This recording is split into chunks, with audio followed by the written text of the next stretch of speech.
Hello everybody, I have a VTuber model now, as you can see. I hope you're having a decent day. So I should probably talk a bit about the structure of today's stream.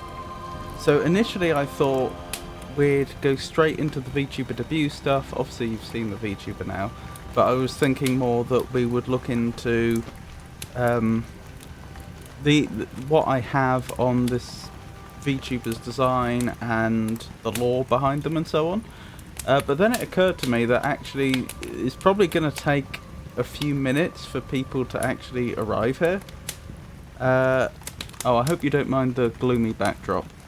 I bought the art for the background, whereas I drew the VTuber myself. You know, just making do with what I have access to. Speaking of, there is going to be a new overlay and some emojis that I've commissioned for this character specifically. So it's a shame that wasn't all done in preparation for the debut, but that is all coming. It looks like you indeed. I thought I was seeing you. I don't know about that, Jenny.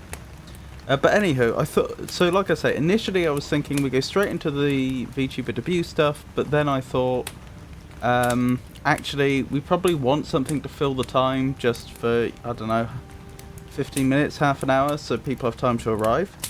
And it's the beginning of Autism Acceptance Month, and of course I found out that I'm autistic this year, and I would like to use my streaming as a platform to raise awareness, so I figured perhaps a good start would be I spend the first, like I say, 10-15 minutes talking about autism, and then we move on to the character sheet that I've put together.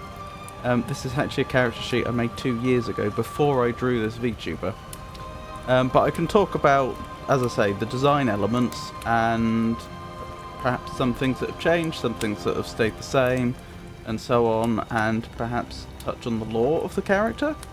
And then finally we'll probably just do some Bloodborne. I've got all that set up. So, assuming everyone's happy with that, I guess I'll begin with talking a bit about autism, and specifically its effect on my life.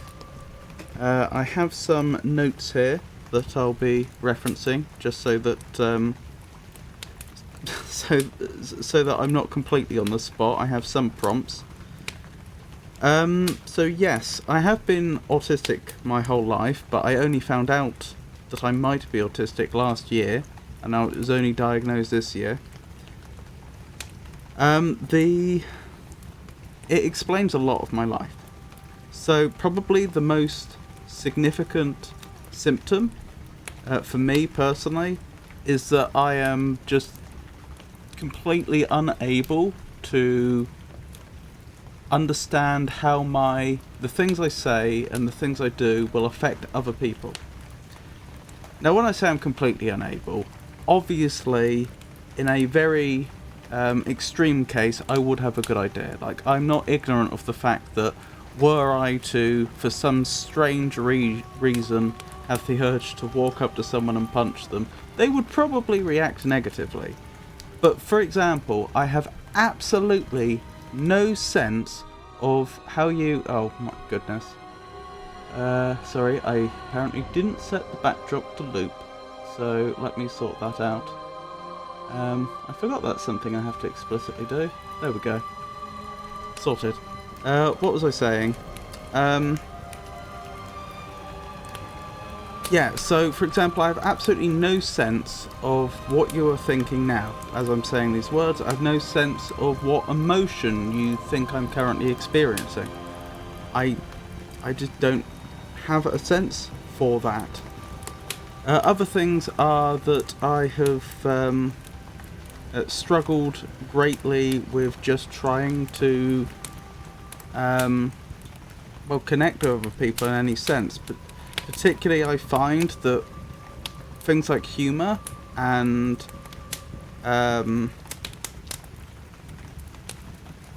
and just generally finding topics to discuss and so on is very difficult for me, especially if it's someone that doesn't know me very well. Even if I know them quite well, if they don't know me very well, it's very hard to hold a conversation. It's almost as though my perspective on the world is just completely alien to them. It is just so hard to find common ground. So that is probably like as I say, like the biggest, most obvious symptom that I suffer from. But there are some knock-on effects. So for example, there's this concept of autistic masking, which is where autistic people such as myself will alter their behaviour to try and fit in more. And that is definitely something that I do. It's definitely something that I've learned that very slowly. The problem is, because I don't have much of a sense socially of how I don't have much of a sense for the unspoken rules in society.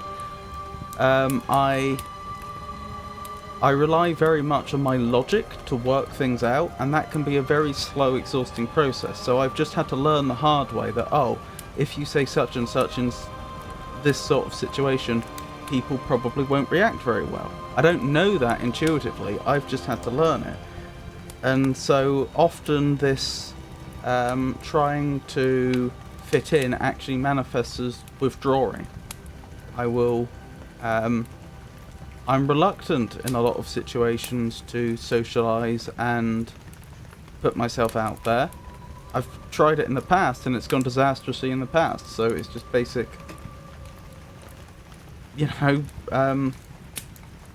pattern recognition, I suppose. Like, you don't want to... It's hard to know how one should behave, and because one doesn't want to upset people, and one doesn't want to be perceived poorly, one doesn't want to... One ends up a sort of reluctant introvert. I don't think I'm an introvert by nature, but I think I am an introvert by... as a result of being autistic and not being able to connect to people in the way I would want to. It has led me to develop some significant social anxieties, which I don't think I had when I was younger. I believe I'm suffering from something called rejection sensitive dysphoria, which is basically just a term which means that I perceive rejection very quickly, even where there is none, and I take it very, very hard, even among strangers. If a stranger seems to reject me in some way, it really hurts. Just like simple things like you smile at someone on the street and they scowl at you back as if you've done something wrong. Like, that really hurts. And I'm not sure, from what I understand, most people would react that way. I think most people, including myself when I was younger, would have just ignored that and got on with their day.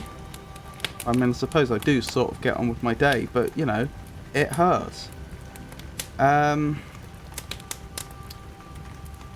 just wondering what other points I should cover now before, because there's a lot I could say about the autism, but I don't want to bore you all too much.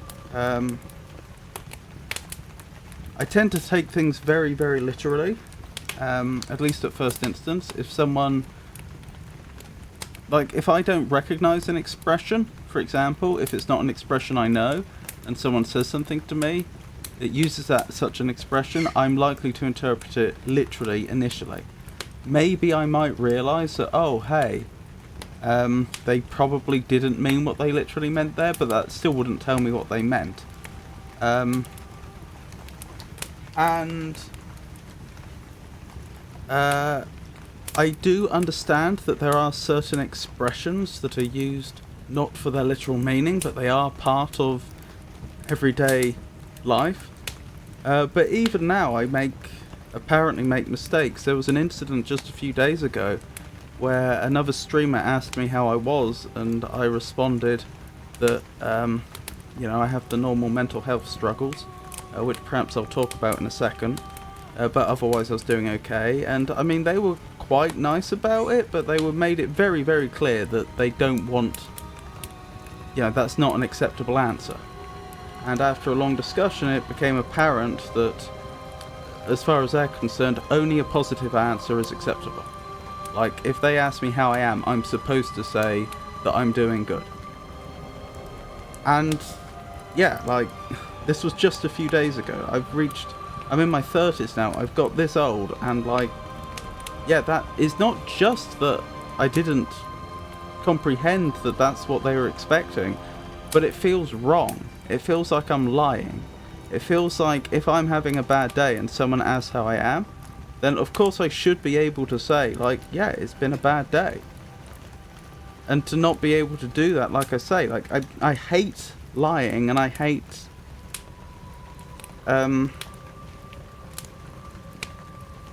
it's something that bothers me a lot more than I think it would bother other people, which, again, I think is common amongst, from what I understand, it's not ubiquitous, but it is common amongst autistic people.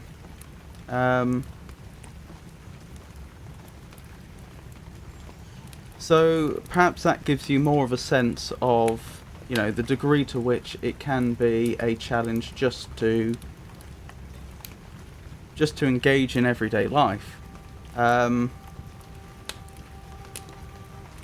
mentioned about mental health issues. I may talk about this more in detail subsequently, but suffice to say for the moment, there's something that happened quite a while ago now, which completely destroyed my mental health, and I was led to believe that I had done something very, very wrong, and I've ended up now suffering from depression on an almost daily basis, and I also have triggers and aversions.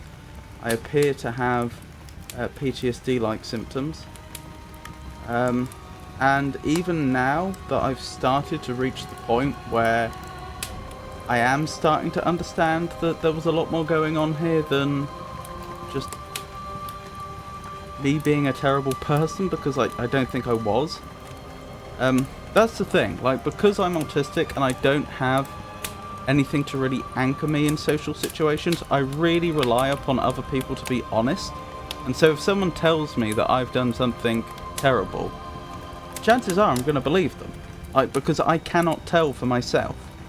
And like I say, it's taken a lot of, like, friends and family stepping in and, trying to give me more perspective to realise that no, actually, what in this situation, what was claimed to have happened isn't really what I was told about it by the people concerned wasn't entirely accurate. But in spite of all that, I am still suffering from these mental health problems. And again, I think that is actually quite a common autistic experience, that people will develop particularly a lot of trauma around social situations, because it happens to a lot of autistic people that they end up being demonized and judged, when really they had the best possible intentions. Anyway, I hope you don't mind me taking the liberty of spending about 15 minutes talking about autism. But yeah, that's more or less what I had to say about it, and I suppose the most important thing that you can do if you want to help an autistic person is not be that person that judges quickly, not be that person that that jumps to conclusions, and you won't necessarily know who is and isn't autistic. It is, I suppose what I'm getting at here is, if you think someone's behaved rudely or that they've done something that's really dreadful, at least give them a chance to explain themselves. And be open to the possibility that there might actually be a sensible explanation. Anyway, I guess we should probably head on to the actual VTuber lore and stuff. If I can find it, it should be over here. There it is. And I just need to bring up the right page. Here we go, or right scene rather. So this is the character, Leo Fitzwilliam Philby. So this is my original design for the character. Essentially, it all started with me watching a video about, or was it a couple of videos, about designing VTuber characters and the sort of things that you should think about. Here we've got activities, history, imperfections, and favourite things. So I just came up with, as you may know, the Georgian, Victorian, and Edwardian periods are an area of special interest for me.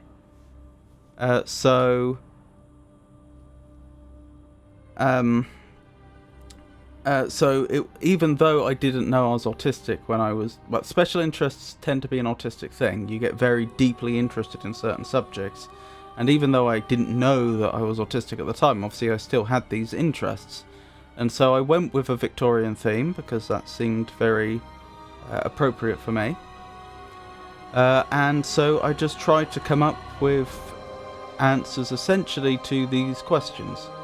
Like, what are his favourite activities? And I came up with veteran and inventor for his occupation. The concept for this VTuber is that he was in the Royal Engineers in the... I suppose he's supposed to come from the 1850s, so I'm guessing this would have been like the 1840s that he was most active in the Royal Engineers. And then he went on to be an inventor. That's the idea. He enjoys country walks, and obviously he likes inventing a lot. That's his passive hobby, as well as his occupation. As for his infancy, he was a parson's son. Oh, you'll notice these arrows. These are indicating where I try to represent the character's history on the character themselves. He was a studious introvert in his childhood, and of course in his adolescence he became an army engineer from the age of 16. You'll notice for imperfections, because imperfections help make a character appear more unique, we have bags under the eyes, scar under the eye, and eyesight. We'll be going into more detail about those shortly. And for favourite things, we have poetry, which obviously I used to do the poetry, literature, and riddle streams, so that made a lot of sense at the time. He's interested in Greco-Roman mythology and clockwork, because of course he works in a lot of clockwork. So there's just a touch of steampunk here, but it is only a touch. He is notionally, despite the fantasy of having a clockwork owl, he's supposed to be more based in history than anything else. Here we can see the visual design of him, making sure he has a unique silhouette, and that most of the details are in the top half, because there's no point putting loads of details, you know, on part of the VTuber character that isn't going to be seen. The colour palette here, what this demonstrates is that the colour palette not only has a range of hues, but also a range of values. It even works in, you know, reasonably well in black and white. Clarity here is just indicating that even when the character's shrunk down, they're quite...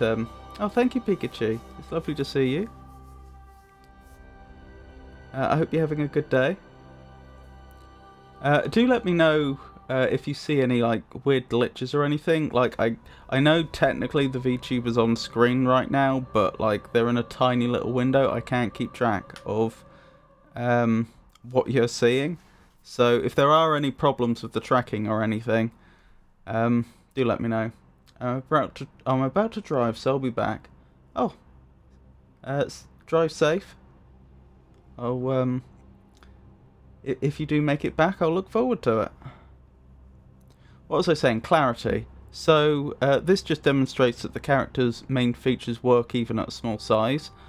And, well, all of it together. Quite a unique visual identity. So far as I'm aware, there aren't any other VTubers around with this aesthetic. To the best of my knowledge. I have no doubt there will be steampunk VTubers and probably some Victorian Gothic. But straight up Victorian, as far as I'm aware, is currently, well, now there is one, so far as I'm aware.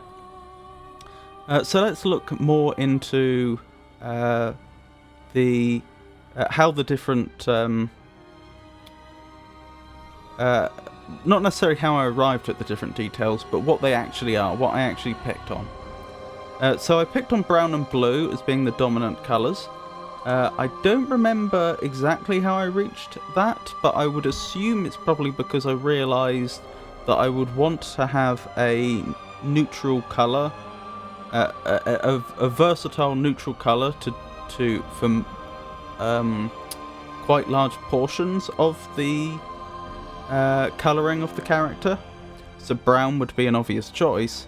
You know, you can do, as you can see, trousers are in brown, hair is in brown, according to the original design. Although you'll notice his hair's darkened quite a lot since since my first sketches. And so, as I say, I chose the brown and blue as complementary colours for the main colours, and then I took the analogues of those two, or two of the analogues of those two for other colours that would blend in well. Obviously, the characters' themes and motifs are Victorian gentlemen, clockwork, and literature. They are, of course, male. Their body structure is average muscularity but lean. So when I was actually first designing this character, I did try actually drawing them as extremely muscular to see how that would look. And the thing that was really interesting about that is that I couldn't draw the clothes on to look right. Like, I knew what a Victorian silhouette should look like, and it just didn't work. You couldn't fit clothes that provided the correct silhouette on an extremely muscular frame. So I ended up, as I say, going with average muscularity but lean. He's notionally 6 foot, although you can't really tell. His skin tone's originally it was going to be quite pale. I'd say it's kind of medium now. His face, by today's standards... Concerning his face, by today's standards, the clothes of an 1850s Victorian gentleman may seem a little foppish. So to counterbalance this, and to create an interesting contrast to modern audiences, Philby will have a decidedly masculine face. To be honest, I'm not sure his face has actually come out extremely masculine. But this was certainly part of the original design idea. This is Frank Finlay, who... or should it be Finlay? I always assumed it was Finlay. Who I think he's passed on now, but he was an actor. These are pictures from the 1971, I think, version of Casanova. It was a mini-series. Of course, that would have been in the 18th century, I think. You can see the clothes are obviously very different, but this is just this was just early inspiration for the face, because I noticed that even with fairly nowadays we tend to associate flamboyant clothing with the feminine, which they didn't necessarily do in the past so much. And what I noticed was that even with fairly flamboyant clothing, it gave a very different impression depending upon the facial structure. What else have we got? The bay laurel flower. Laurel has traditionally been associated with poetry, hence poet laureate. By using laurel as a boutonniere, we unite Philby's themes of gentility and literature. That changed. You may well notice that it's not a laurel flower in his buttonhole in the current version of Philby. It is in fact an eglantine rose, and that's because if you look up poetry in the language of flowers, which is a Victorian manual, in fact it may actually be pre-Victorian, I'd have to double check, but it's certainly a book that would have been very familiar to the Victorians. If you look up poetry in it, you will find the eglantine rose as the symbol of poetry. That had I'd obviously missed that at this stage in the design. And to be fair, laurel flowers aren't associated with poetry so far as I'm aware. It's a laurel wreath that you would like wear on your head. And that comes from the Romans. That comes from triumphs, I believe. They would put laurels on the triumphing general's head as he's parading through the streets of Rome after some great victory. But that ended up being associated with poetry later. Anyway, so eglantine rose. We have yes, originally there was going to be a butterfly on the flower, but I did away with that. I think it was just I think it was just because it would be so small that it just wouldn't show up very well. I think that's the reason I abandoned it. While butterflies have historically been a symbol of the soul in art, here we are simply using the butterfly fluttering about Philby's botaniere to denote his interest in country walks and nature, which is associated with his interest in poetry. Specifically, the butterfly is a holly blue, a species that may be seen throughout most of England, thus not pinning down Philby's location too much, and whose colour is on palette. Clothes? Philby wears fairly typical 1850s fashionable men's clothes. I don't expect his underwear to be showing, but they would be a full body affair, probably something flannelly. I'm actually wrong about that. I thought that what I now know is called a union suit was what Victorian gentlemen would wear under their clothes, but it turns out that was an American thing, and it was an American thing because a union suit is actually for wearing in relatively cold weather. Not that Britain is known for being hot, but still. It seems it took off, union suits took off in America specifically due to, like very, very cold nights. When people may well be exposed to the weather. As I understand it, like that's... When I say exposed to the weather, I don't mean sleeping rough outdoors necessarily. I just mean they didn't, necessarily have the best central heating. So it turns out I was actually wrong about that. Being British, he probably wouldn't have been wearing something like a union suit underneath his clothing. Anyway, over that he would have a shirt, bow tie, or suitably knotted cravat, waistcoat, jacket, trousers, socks, and top hat. Note well the fashionable silhouette of the 1850s with a high-waisted design and an hourglass figure, among other details, which I have retained. Other attribute, eye bags. Fairly self-explanatory. The eye bags denote the insomnia that often accompanies intellectual activity that takes place over an extended period of time, in this case as Philby is an inventor. Funny thing about that, again, I didn't know I was autistic when I wrote that. I think that I was actually, when I wrote that, I was actually relating that to my own special interests. The fact that I would get very obsessed, and still do, with certain topics. To the point of thinking about it constantly for, days, weeks, possibly months, and losing sleep over it. It didn't occur to me that perhaps that's not actually such a common thing. I haven't actually decided whether Philby's autistic or not. I suppose it would make sense, since I am, and especially since some of that seems to have made it into his lore anyway. But yeah.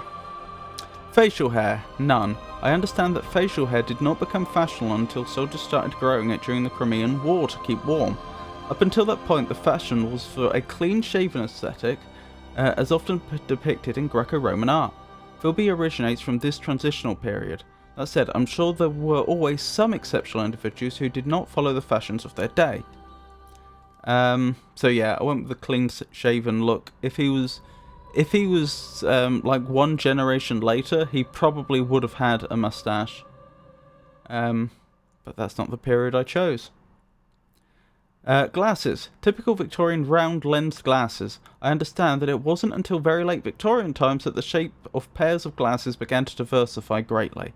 So yeah, fairly, as you can probably see, fairly simple round glasses. These nearly didn't actually make it into the design. A bit like the butterfly and Sophia the owl, the clockwork owl. I originally left these out, and in this case I originally left them out because initially I couldn't think how to draw them well.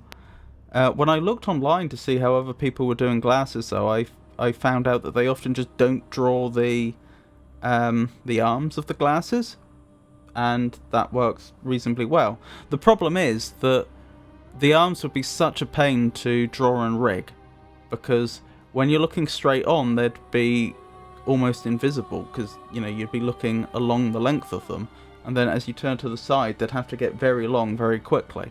I'm not saying it couldn't be done, but it would be a pain, and I'm not much of an artist. It took me, as you can see, about 2 years to get to the point of having this VTuber model completed. Hey Pikachu, welcome back. What was I thinking? So yeah, I was talking about the glasses and the fact that they almost didn't make it into the design. But as I say, I've commissioned someone to make some emojis, and I sent them this character sheet because it's one of the few things I had that really succinctly described the artistic design of Philby, and they decided to draw him with glasses. And so last week, I think it was, like I say, I looked online to see how other people were drawing glasses, and I very quickly put them together. I do have the glasses on, don't I? Yes, I think I do. The window's very small for me. Oh yeah, I do have Bloodborne in the background. That's a good point. It didn't occur to me that you'd be able to hear Bloodborne and I wouldn't. But yeah, we're going to do Bloodborne after this. Let me know if the Bloodborne's too noisy. I can always mute it. But honestly, it's probably slightly better that you have a bit of music on in the background, rather than none at all. Although it may not thematically fit all that well. Hair colour. An on-palette colour that is not too far from nature, so probably a bright saturated brown. As you can see, I went for a very dark brown in the end. Pocket watch and chain. A typical pocket watch and chain that is on palette, so probably golden. Note that watch chains can be fastened to waistcoats either by a bar or a ring, as I understand it anyway. Either is good. Oh goodness me, thank you for the cheered bits, Pikachu. I appreciate it. That's very kind of you.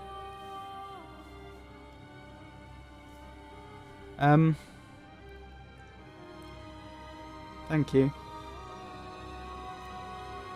While all gentlemen would have been expected to carry a pocket watch, it does act as a very convenient way for us to reference Philby's clockwork theme, hence the watch should be put very obviously on display. You should be able to still see the chain. Possibly I've got him slightly too low down for you to... No, I think you can see the chain.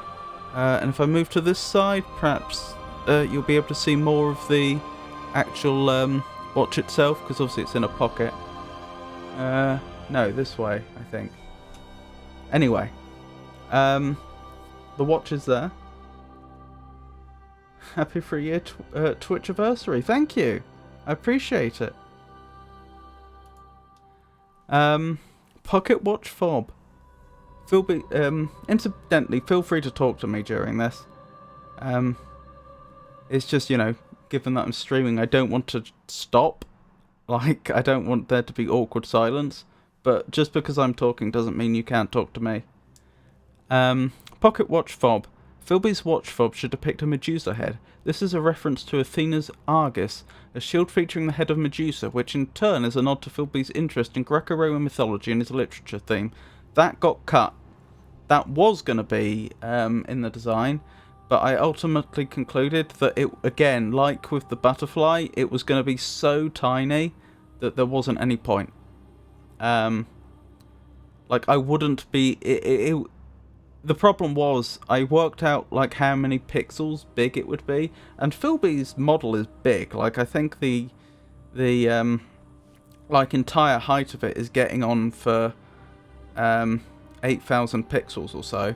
But I worked out how many pixels left I would have to draw a Medusa head, and it was getting close to pixel art. It was so small. And I just figured there's no point. Like, no one's going to be able to make out that. So, unfortunately, that got cut. Scar. It should be large enough to see, but not so large as to dominate Philby's face, with an organic shape. Real scars rarely follow a simple geometric pattern unless their root cause is somewhat artificial, such as from a brand.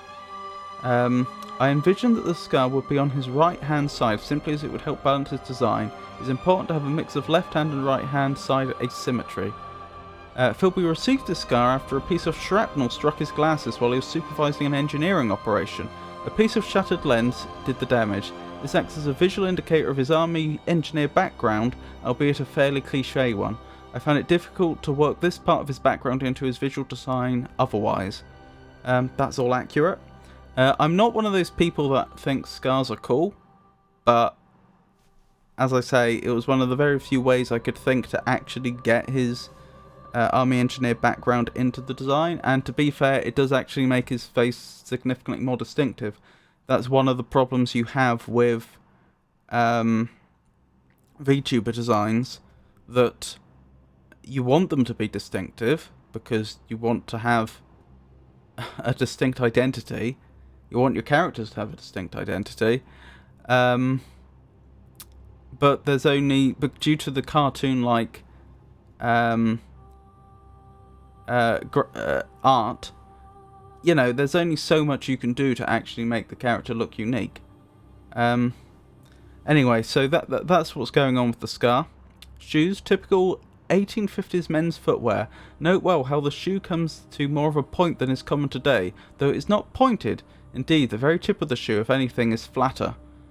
So those are some example shoes, roughly from the period, not exactly. Sophia. Sophia is a mechanical Athene noctua, or a little owl. This was a species of owl associated with the goddess Athena, and as such, Sophia, as Philby's companion, stands not only as an emblem of his clockwork theme, which is unashamedly on full display here, but also his literature theme. To really ram home the point, Sophia is the Greek word for wisdom. So this is probably the biggest shame, the fact that I never managed to draw Sophia well. I did attempt it, but my art skills just weren't up to it. I just wasn't able to do it. So I ended up cutting poor Sophia. It's a shame, but it is the way it is. Perhaps she'll reappear in the future, we'll have to see. Her eye mechanism should probably involve an iris diaphragm, which will be fully rigged in Live 2D, so you get the idea, like a hexagon or other simple geometric shape that shrinks and enlarges. What else have we got? Top hat, a typical Victorian top hat. Note the slight taper in the middle. Indeed. And I've largely kept to that.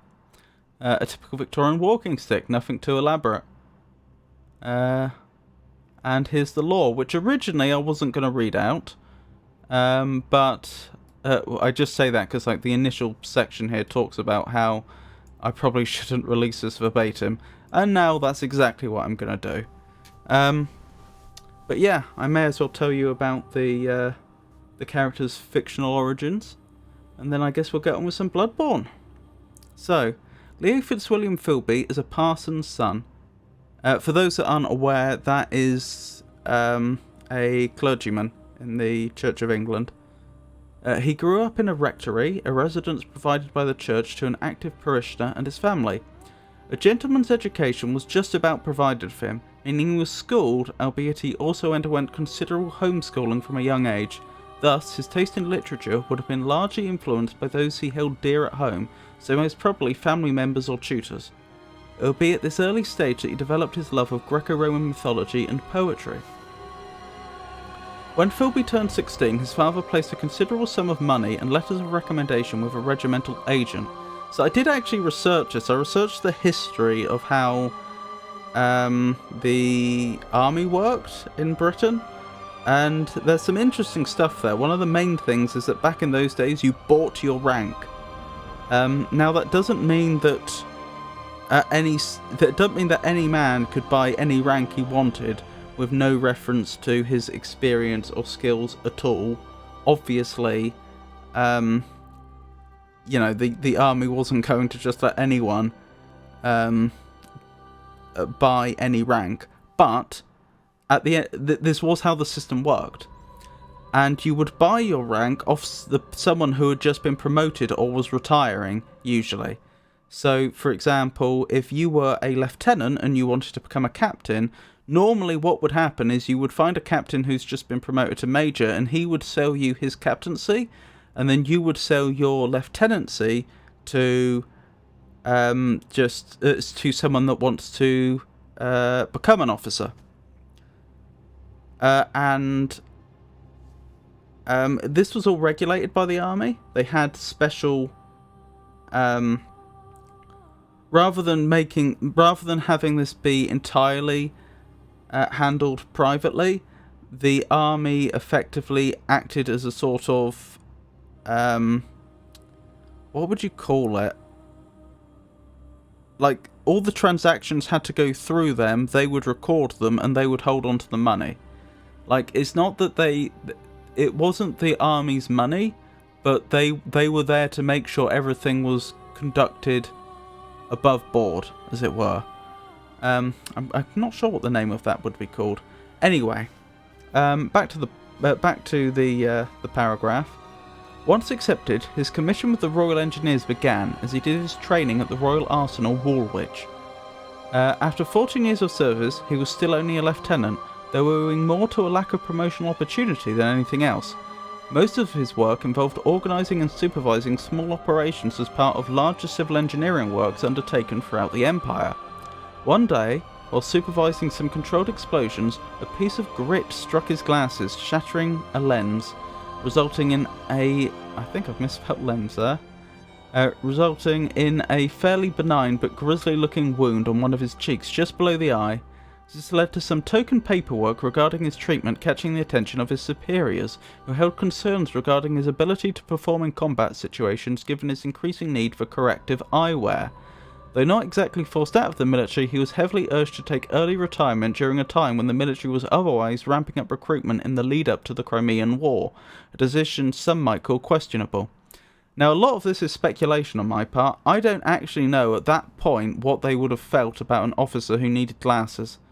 Nowadays, my understanding is that you wouldn't be accepted into the army if your eyesight is too bad. That's my understanding. Like, if they... I could be wrong, because I've never tried, but my understanding is that if you need glasses so badly that you couldn't do basic frontline combat without them, even if you aren't intending to go, even if you're applying for a position where you wouldn't normally be expected to fight on the front line, my understanding is they would probably turn you down. But this is over 100 years earlier. In fact, this is over 150 years earlier. I don't know what their position would have been, especially given that this is an officer, not one of the rank and file. I certainly think it's probably true that regardless of the time period, they would probably be more accepting of that type of thing during peacetime than during war.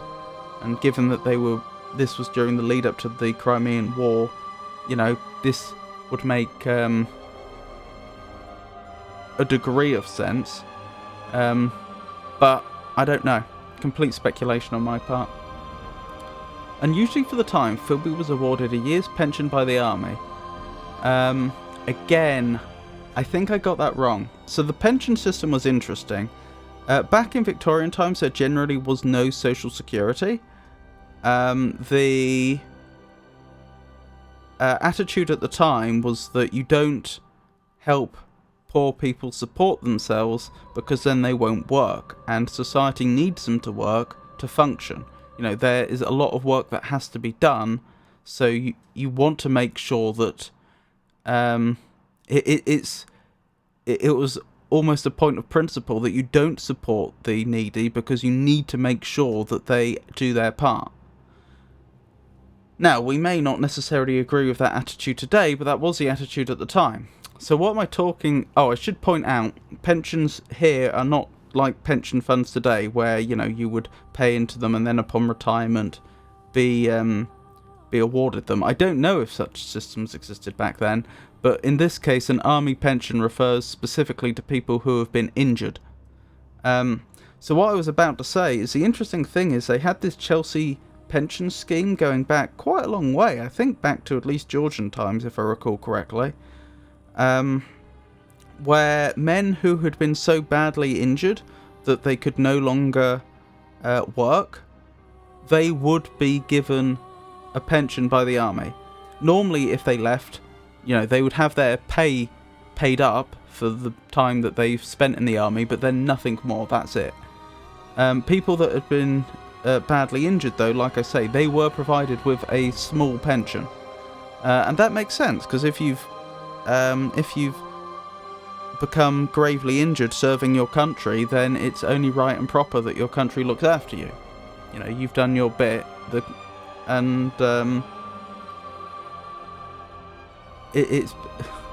it wouldn't be much of an incentive if every single person that got injured fighting for their country was then just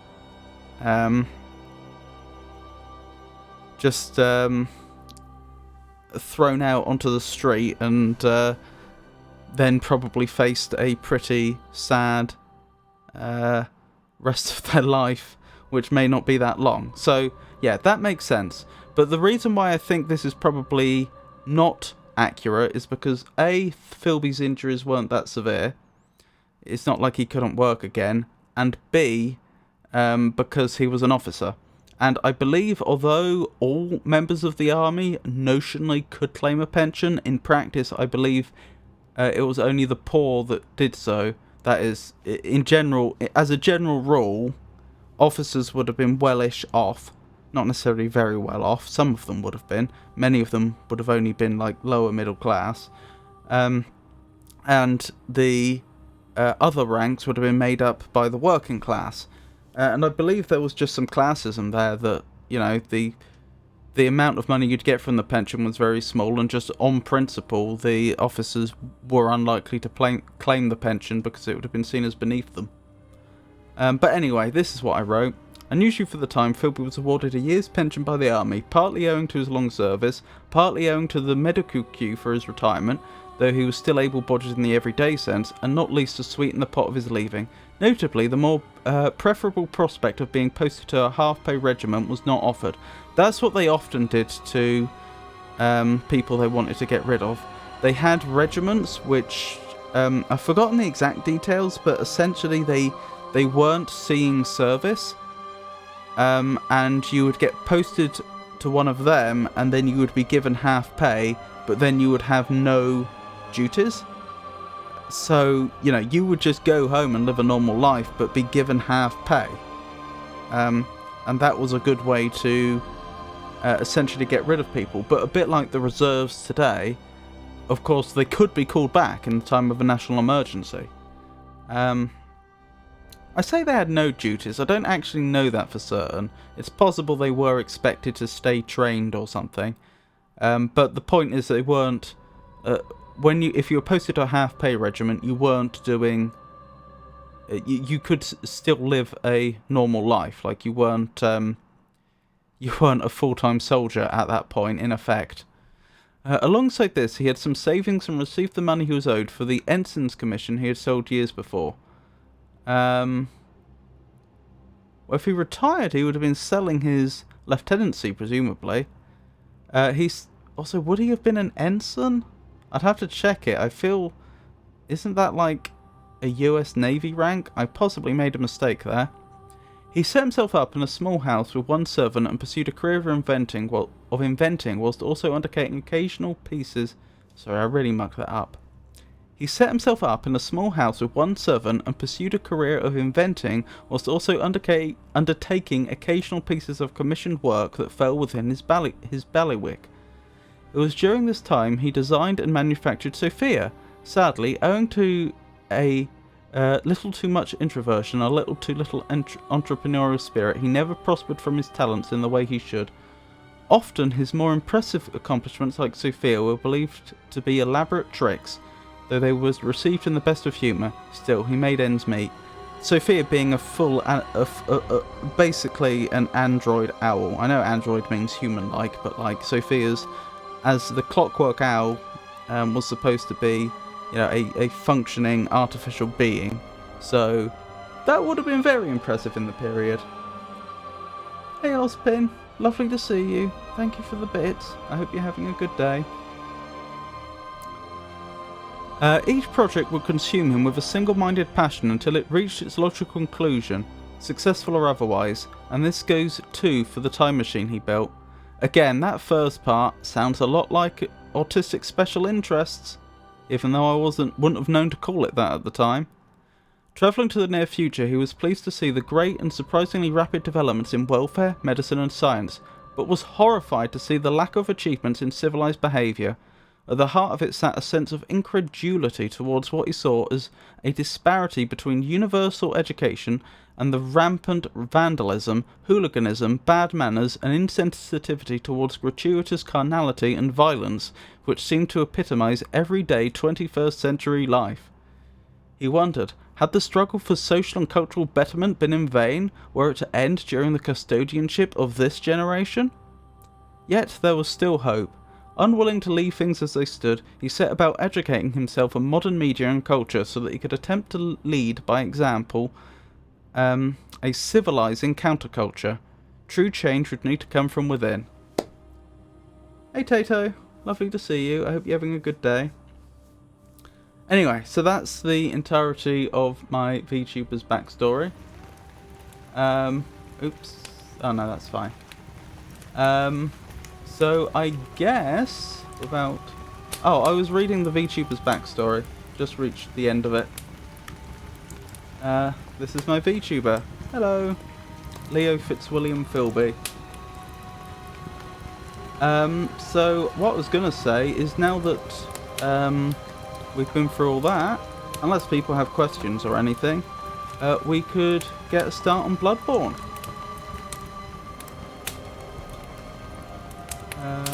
Where's the appropriate scene? That should be the appropriate scene. Here we go. Let me change my sound around. I can't hear Bloodborne, even though you can.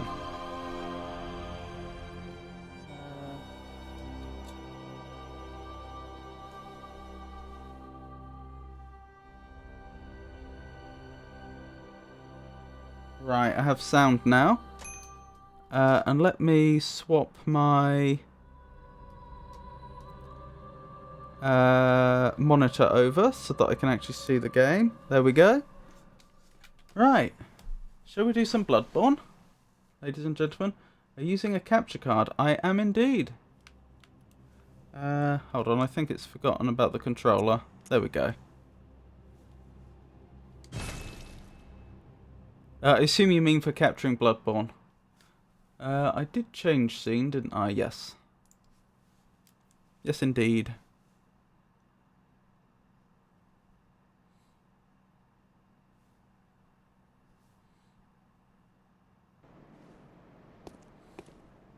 Where even was I in this game? Oh, I remember where I was. I'm probably completely out of practice, mind you. To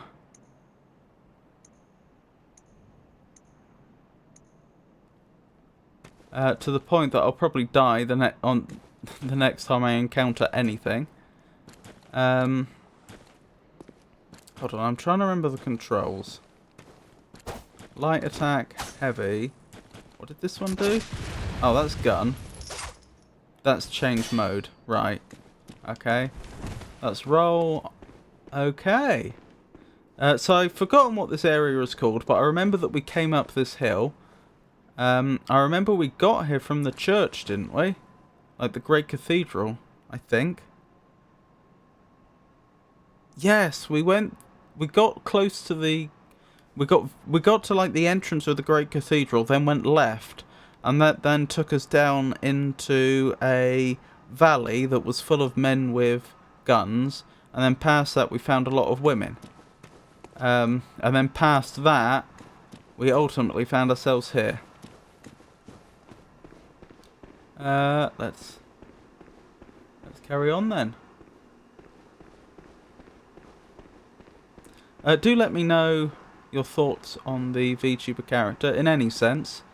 Like, for example, practically if it's taking up too much of the screen. Good point. Thank you for reminding me that I need to change the stream to Bloodborne from just chatting.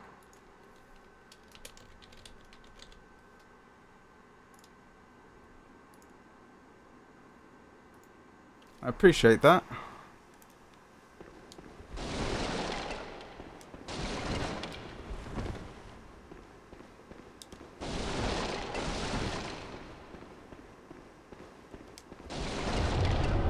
The Witch of Hemwick.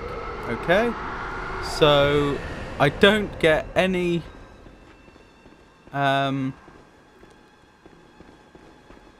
any chance to warm up at all. I'm just straight into a boss fight. Great.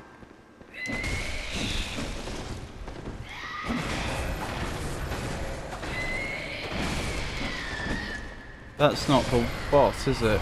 Because the boss help wasn't going down. I don't think. Oh, fun fact.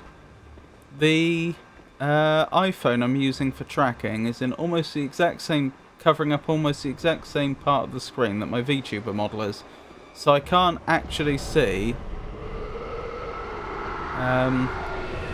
the top of the health bar to see if it's gone down.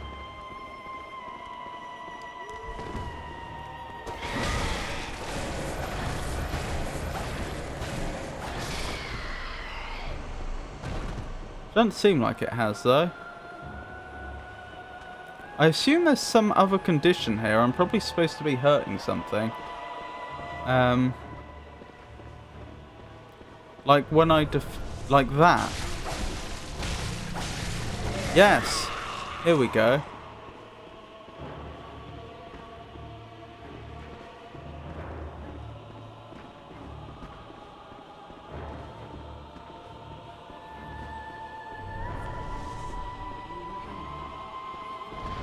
I can't get there very easily. Oh, yes I can.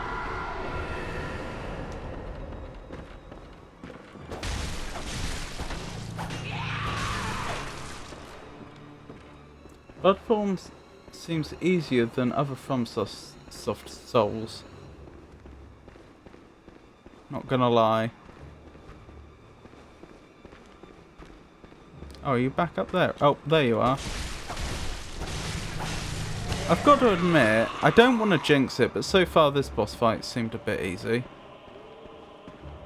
Given that I was going in completely rusty and I seem to be dominating.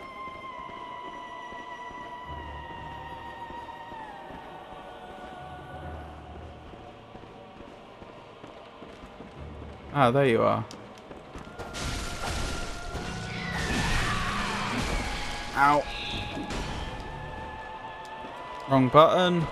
I tried to heal the Dark Souls way.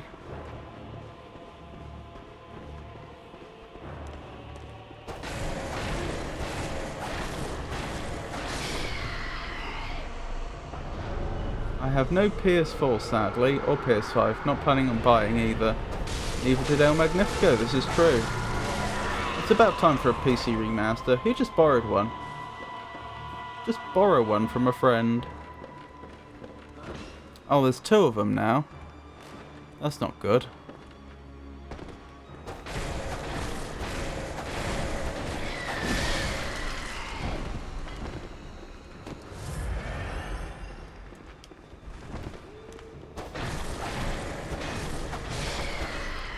I did note the quotation marks around borrow.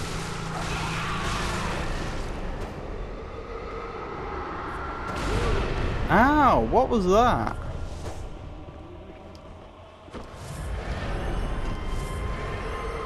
Are you just summoning more of those creatures? So it would seem. I see that hasn't got rid of the creatures though. Presumably I have to clear all of them before before the boss fight is officially finished. Why is there another witch now? What is going on here? I'll look at chat in a minute.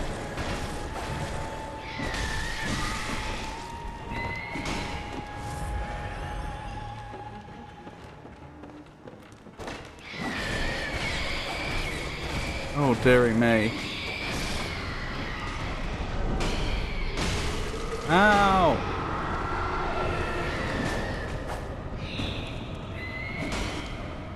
Is that the witch?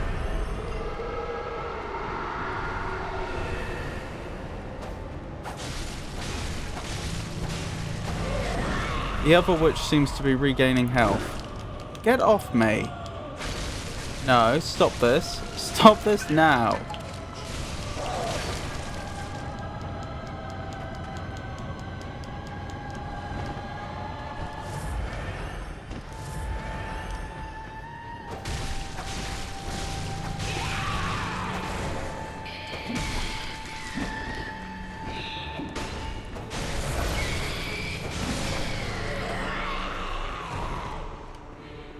Okay. We're just about holding our own.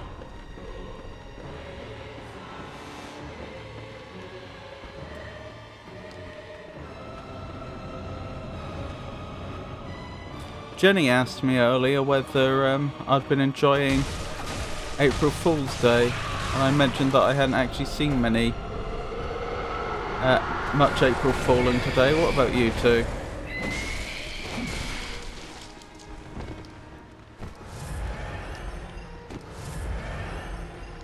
I'm running mighty low on the blood. I wish I knew where those two witches had gone. Wish I knew.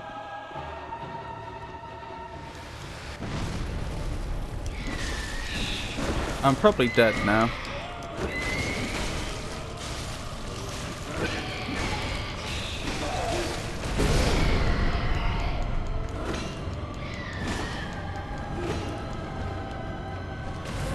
I don't know how I survived that, to be perfectly honest with you. Stop it! Why?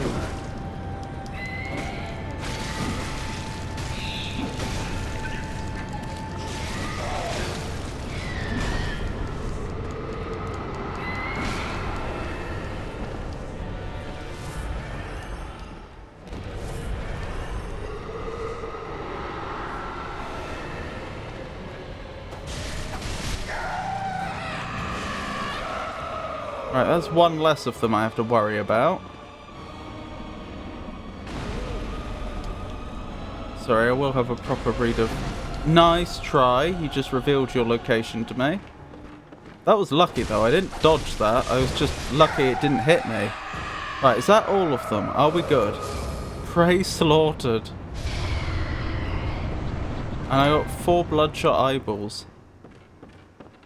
And those creatures have disappeared. Right, that's almost completely used up all the blood vials I had on me. But we survived. Right, where were we? I'll emulate this. Also, it's time to put on screen chat. What do we think about that, having on screen chat? So I've been against, generally speaking, I've been against that as an idea for 2 reasons. The first reason is notionally I'm responsible for whatever I put on screen. So if someone came along and said something very, very bad, I could be held responsible. Now, if it actually happened live, I do appreciate the fact that I would probably have a full defense in the fact that, well, I couldn't possibly have known they were going to say that. But the problem is I upload all my streams to YouTube. So if I knew that someone said something that they shouldn't have said and then I uploaded that to YouTube, in theory it could be argued that I'm promoting what they said. Which would be less than ideal. And I certainly don't intend to go through all my streams afterwards watching the whole thing from start to finish so that I can censor things that shouldn't have been said. The other reason I'm somewhat against on-screen chat is because I think people may genuinely say things that they later wish they hadn't said, and they probably don't want a permanent record of that on YouTube. And I'm not just talking about things that are genuinely bad. Just, you know, people may say something that in a few years' time they think is really cringy or something. And again, that's my concern about on-screen chat. Hang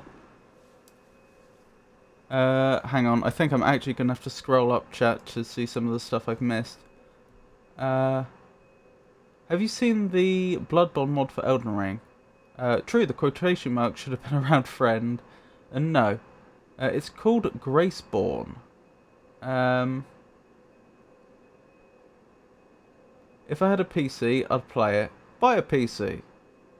Or borrow one from a friend. Have you ever heard of the book called If You Give a Mouse a Cookie? No? Let me see. Hello, Rob. Love your VTuber thing. It looks good. Thank you. I appreciate it. It looks like the mouse tracking doesn't always work when I look to the side, which is unfortunate. Too much iframes. It's a children's book. The premise is that if you give the mouse one thing, it needs another thing in order to enjoy it. Just replace the mouse with me. So we're also talking about hot sauce shots. PC monitor, keyboard, mouse, desk, chair, etc, etc. I don't have a chair. You may be interested to learn. I'm kneeling. Japanese style. Is it the Seizen position, if I recall correctly? Hot sauce break today. Almost died yesterday. It's worth buying. Don't worry, I'll bully the chat to gift subs. That's not necessary. Right, so. Lamp. You're in the know, right? I still don't know what that actually means. It makes me feel like there's something about a specific area that's...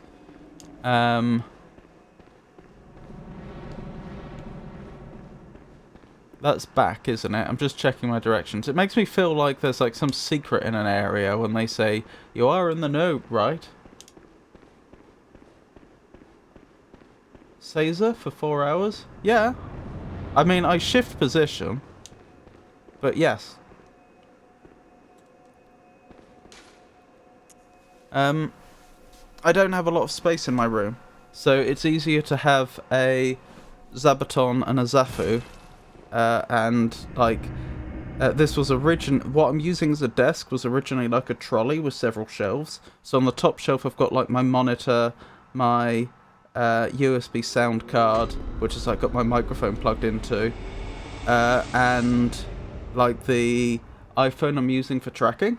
Below that, on the next shelf, I've got my keyboard and mouse, and then on the bottom shelf, I've got other things that I might want to access, like my notebooks, where I've got all my game notes, and I've got a little box here which has various things in, like my USB flash drives and stuff like that, so that I can access them quickly.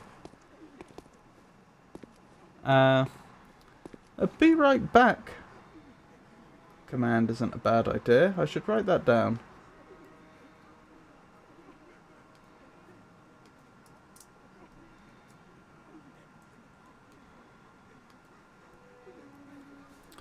Okie dokie. Right. So I came back here in order to use the blood that I've just acquired, the blood echoes.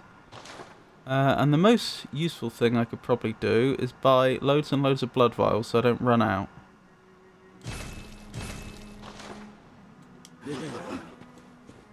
Right, let's go back.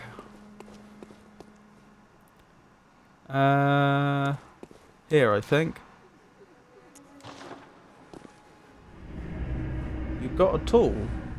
A tool? What do you mean I got a tool?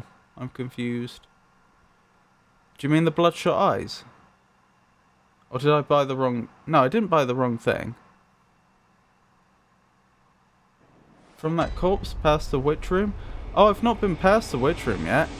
I defeated the witches, and then I used the lamp to immediately go go back and buy a bunch more blood vials, because I have no idea what's down here. You're in the know, right?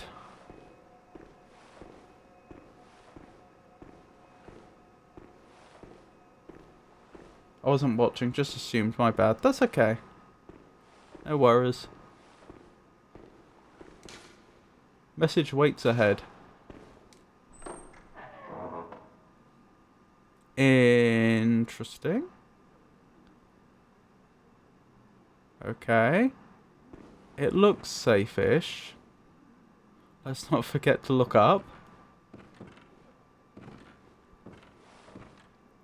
Particularly important in our Dark Souls 2 playthrough currently to keep looking up, since there have been a lot of spiders on ceilings.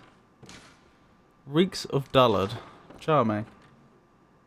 Been listening and doing stuff. That's alright, and very nice of you.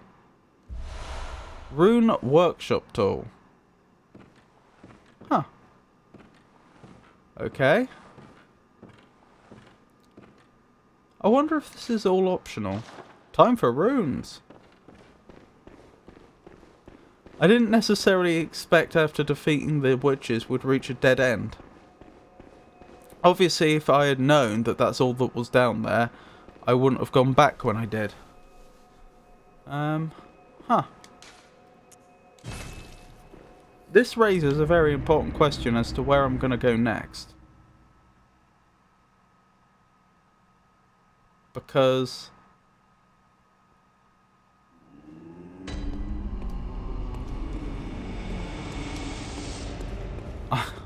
I've forgotten what paths we still had access to that we haven't fully explored, and we've reached the end of this one. Fortify weapon, repair weapons, blood gem fortification. No access to runes from there. To escape this dreadful hunter's dream, halt the source of the spreading scourge of beasts, lest the night carry on forever. Interesting, but not helpful. The moon is close. It will be a long hunt tonight. If the beasts loom large and threaten to crush your spirits, seek a holy chalice, as every hunter before you has. A holy chalice, eh? A holy chalice will reveal the tomb of the gods, where hunters partake in communion. Okay. Still unclear on... Oh, I have storage? Place items in storage or retrieve stored items. That would have been useful to have known earlier in the game. Oh my goodness, I have a lot of bloodstone shards.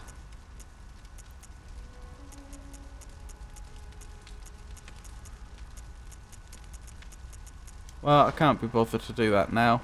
The real question is, how do I use runes? I kind of assumed...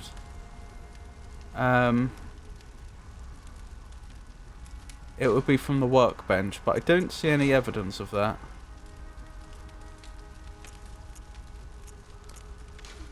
Do I have any decent blood gems?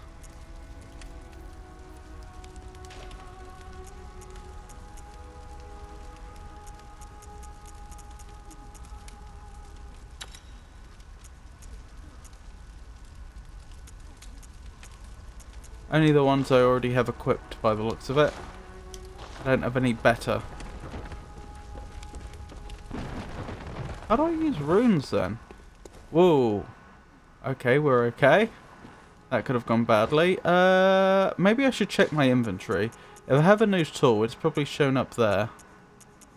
Was that the chalice they were talking about? Probably not. No, that's to access dungeons.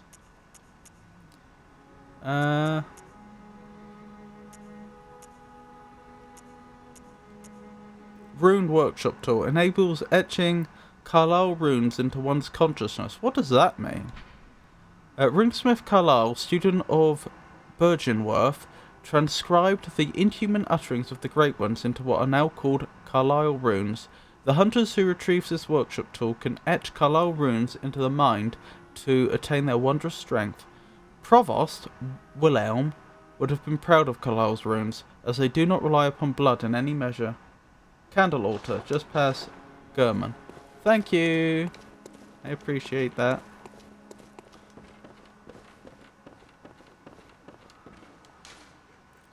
Memorize a Kalal rune to acquire its Eldritch Strength. Lake. Increases physical damage reduction. Physical damage reduction plus 3%. Is there any reason not to do this? Not that I can see.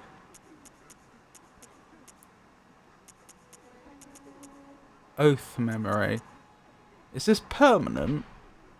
A Kalal rune that transcribes in human sounds.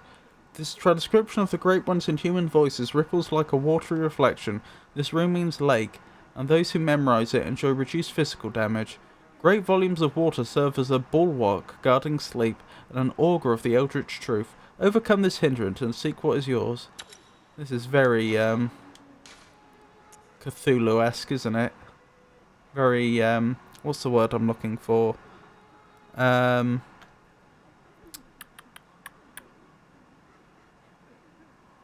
Writer of his name's not occurring to me right now. The person that originally wrote about Cthulhu. Come on, brain. You know the name of this individual. Lovecraft. Very Lovecraftian. H.P. Lovecraft. So far as I can tell, there is no reason not to use this.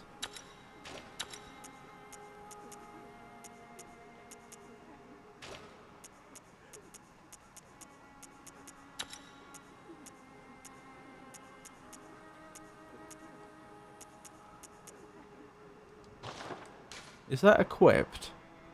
I think that's equipped.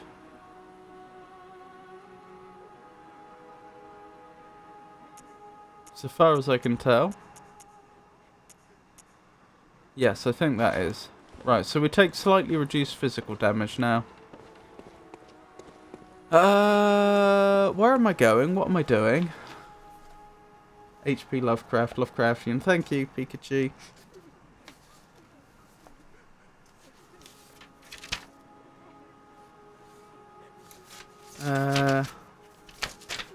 Just checking my Bloodborne notes. Did I keep any sort of record of what I was doing?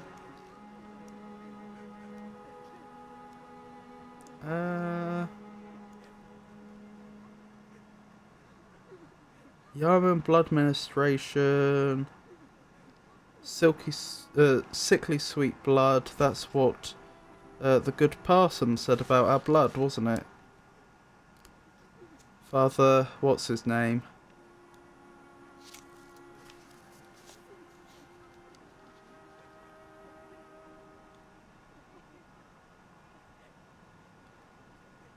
Lucia's Clinic?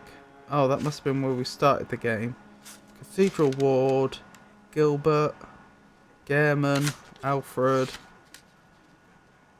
Great Cathedral Password. I'm not sure that's a reference. Oh, do I? Yes. No, I don't remember what that's a reference to be honest.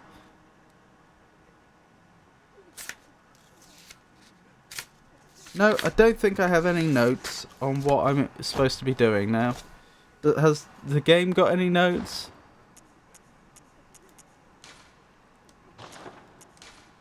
Just some sort of objective or something? No? No journal? Huh. I'm not sure where to go next. There are two things you could do. Oh, would you like a hint? There are two things you could do. Yes, I would. Thank you very much, Pikachu.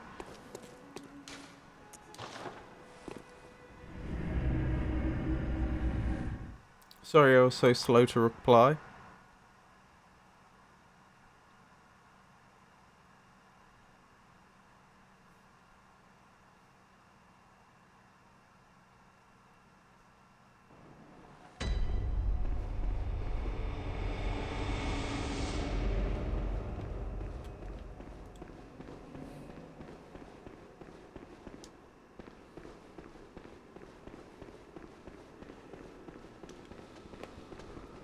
What?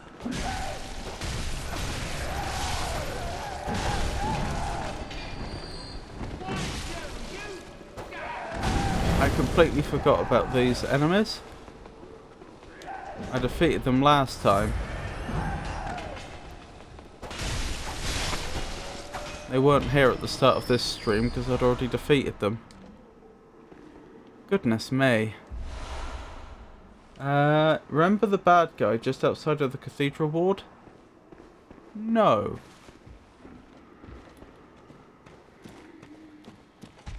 In a word, no.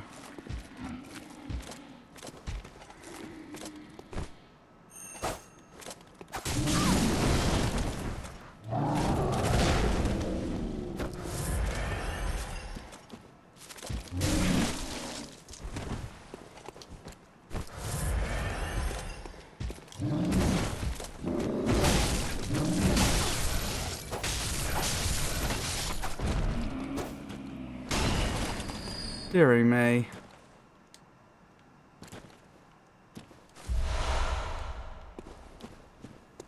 Oh, I'm out of practice and not very good, aren't I? Remember the...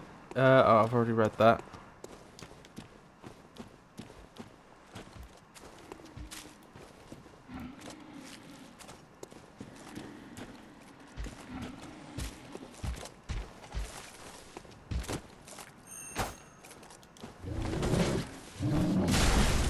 Ow.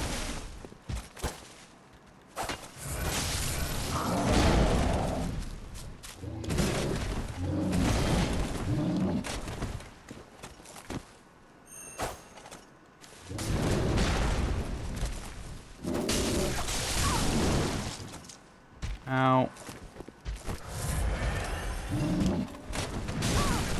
Oh dear.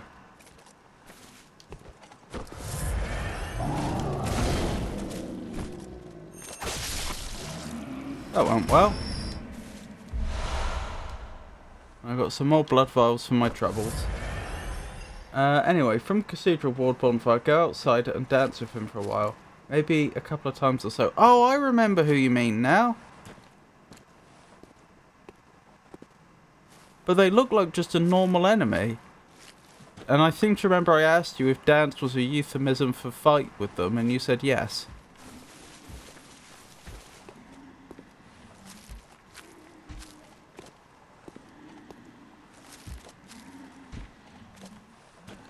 If you're not satisfied with him, guess you need to check out the big door at the top of the main staircase. You mean the, to get into the cathedral?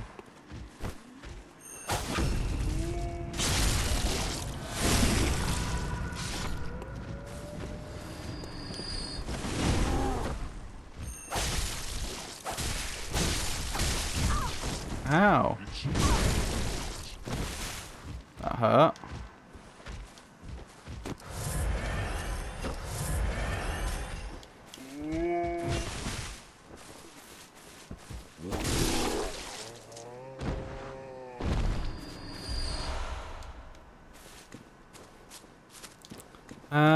Do I remember the way back from here, or am I better off going to a lamp?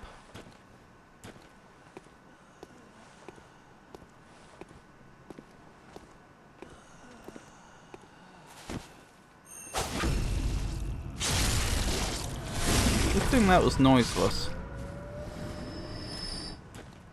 I'm not entirely sure why it was noiseless, but I'm glad that it was.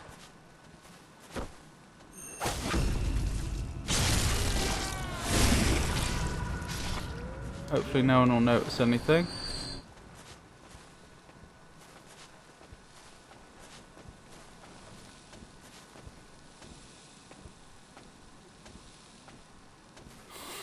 They don't seem particularly worried. Okay, never mind.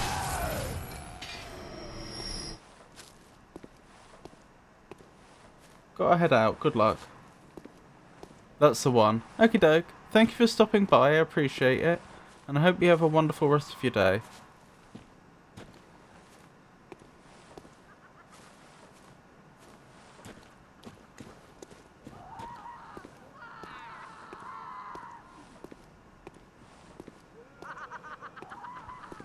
I know there are much quicker ways I could get back.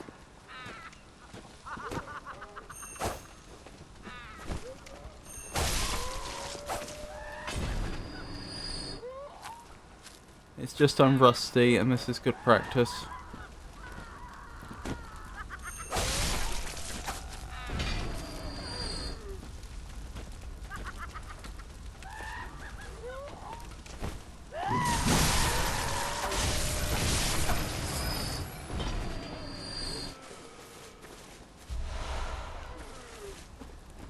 Not to mention good experience.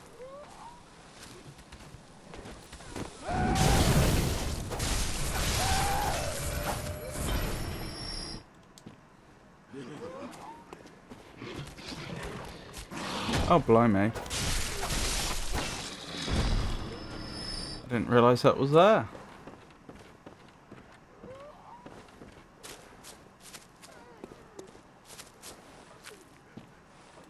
Right, that's not the way I want to go.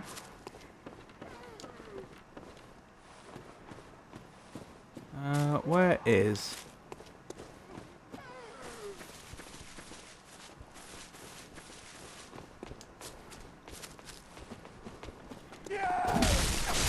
Where did you come from? I thought there was one left who I lost track of.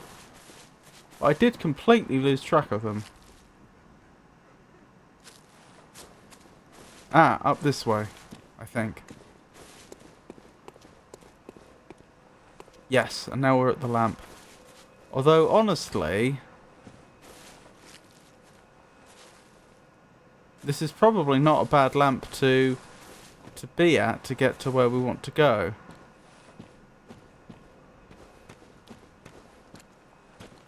We'll be approaching from a useful angle, I think.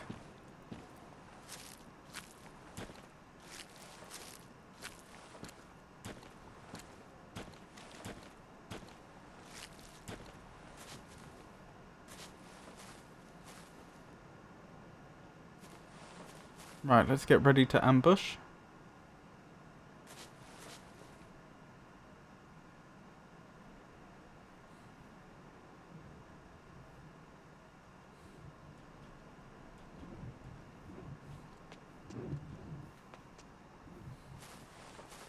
Okay, this is fine.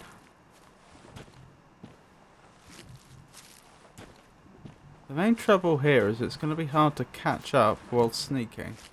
Although we do seem to be doing it somehow. Blimey. 3 of them in one attack.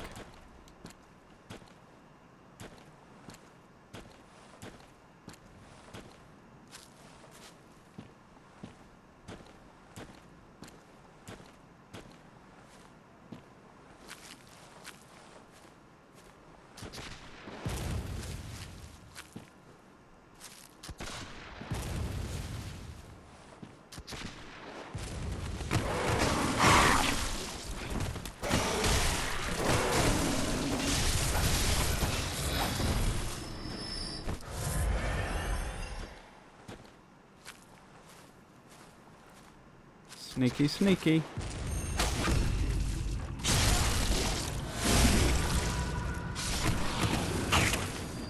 I wondered where they went.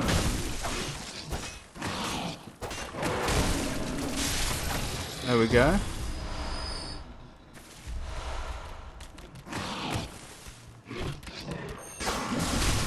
No! I don't know why that missed. Were all these dogs here before? Or whatever they are. They probably were, I just don't remember them.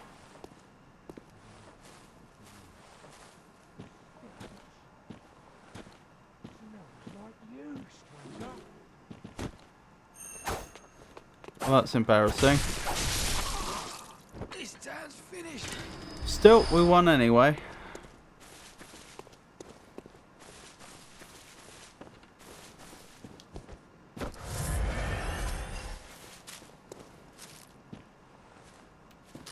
Oh, they're taking aim at us. Ow!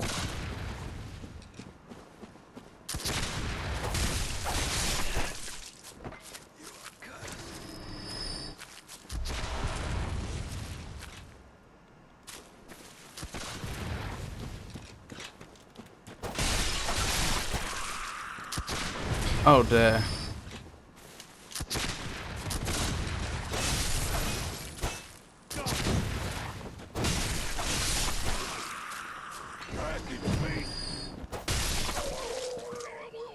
And we survived somehow, which is good.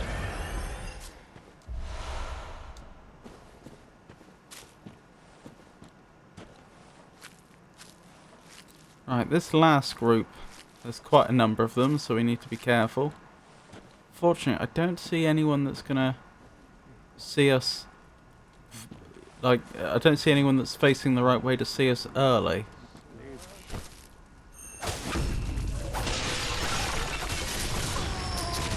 Ow.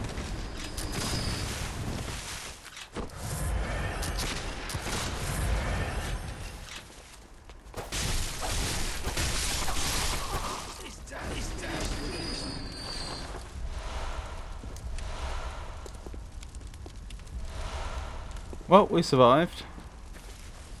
One way or another.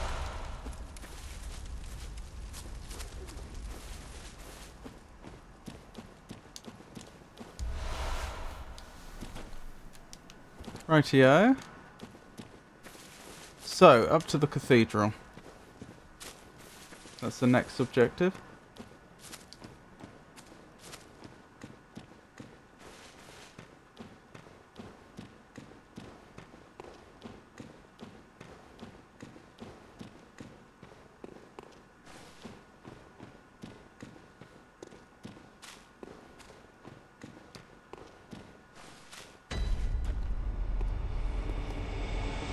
Can't see what that says. Cathedral Ward, I think that says.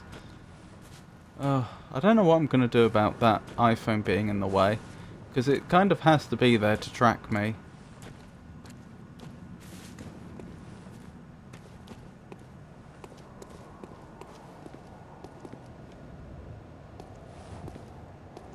Alright, now I seem to remember last time we came here we couldn't get through the door for some reason. Also, I am fully anticipating enemies around the corner. I've just forgotten their types and placement.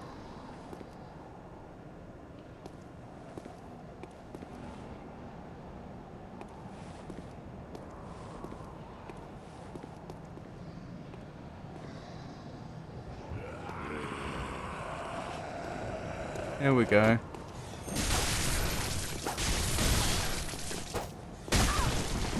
Back off.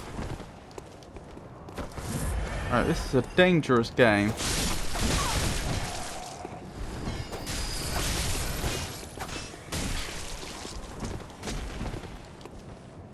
Because if I back off this way, I may attract other enemies in the area that weren't aware of me. Although I don't appear to have, which is good.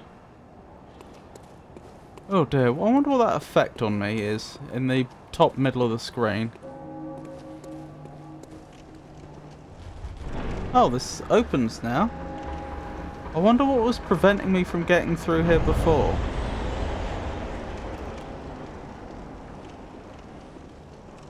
I really don't know. Oh well, I may as well head down and dance with the enemy that Pikachu was referring to.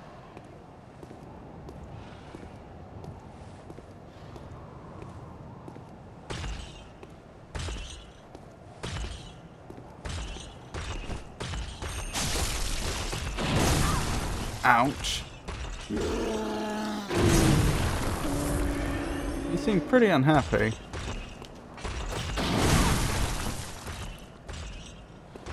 I don't remember them being this hard to deal with.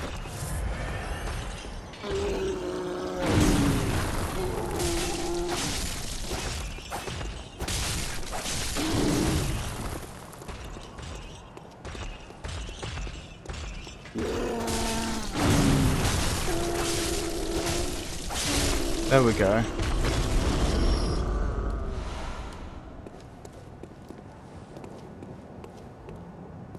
Let's keep heading down carefully.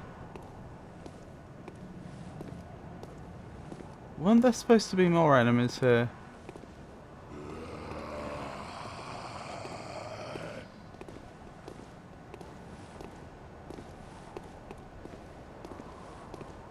Are you chasing me?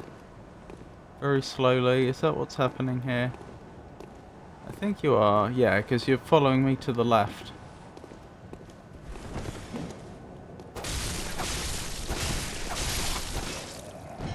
Good. Ah, there's the other enemy I was thinking of.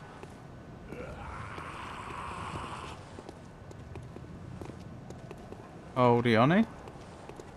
Let's pull them over this way so that when I fight them...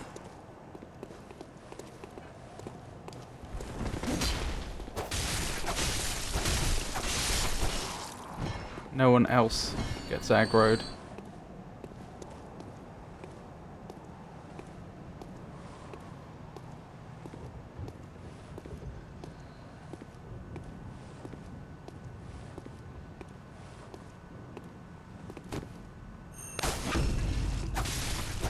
Oh, I didn't get the backstab, technically.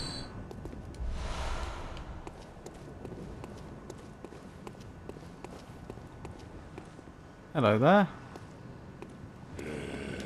Yes, it's me again. Ow.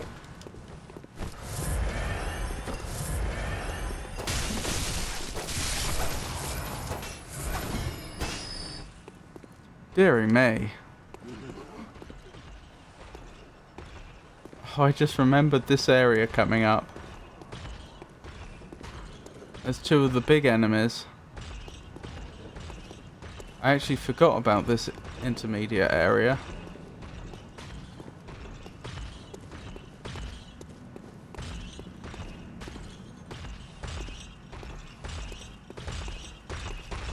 Oh, they've probably seen me now. Oh, maybe not. Can I hide behind here? No.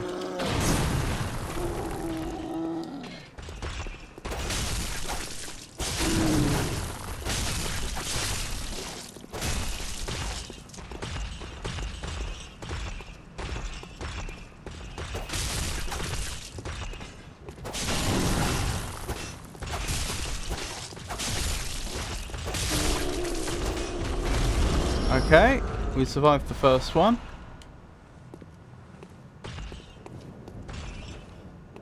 I am worried about losing all our blood echoes at this point.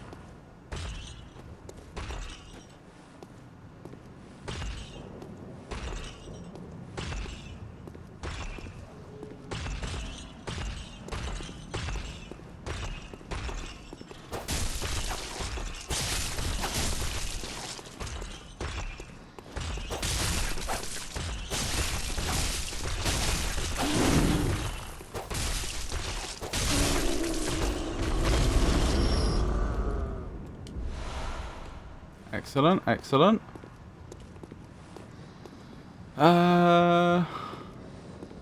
Is it that way? Sorry, I'm just trying to figure out how far round. Yes, it's that way.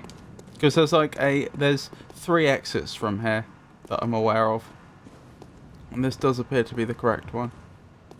There's an enemy over here that's a right nuisance. I probably don't need to take them out. But I think they've seen me. Right, I need to bait out the attack. As you can imagine, that's annoying to deal with otherwise. Ow. Well, we survived. Right, we're nearly at the place that we were aiming to get to. I'm still uncertain why that door at the top of the cathedral entrance was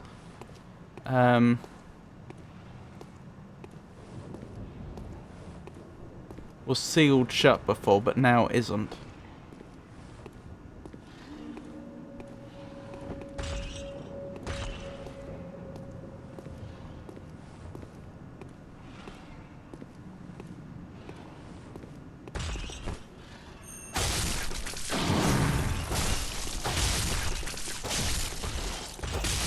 I wonder what would happen if I closed the gate on them. Literally on top of their head. Ow. You're trying to force me into combat with your ally? By pushing me over there. Well, it didn't work.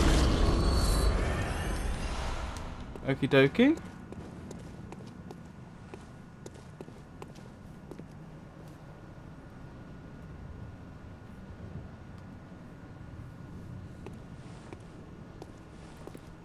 Right.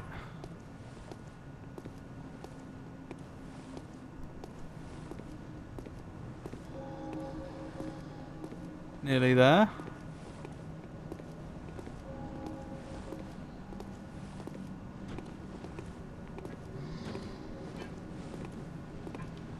No.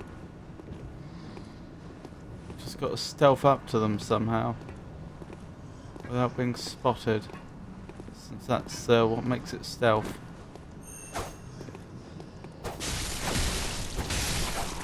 Never mind. Close enough.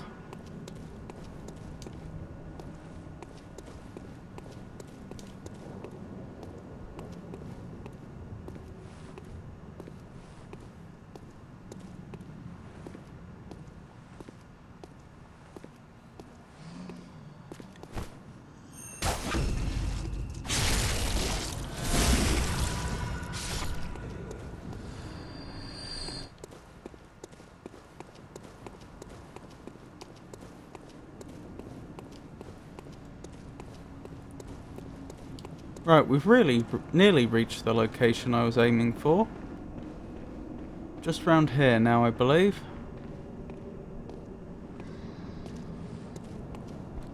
I think the enemy Pikachu was talking about, is it you, or is there another one past you?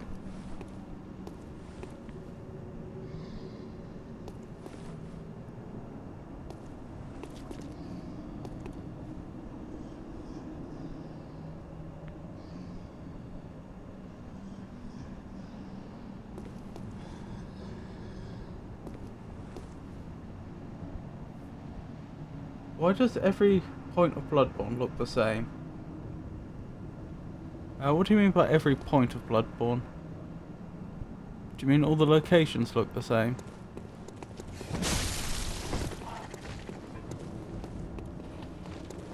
Right, was this the enemy Pikachu meant that I need to dance with, as she put it? Or is there another one over here? Another one over here. Right, you can be defeated then.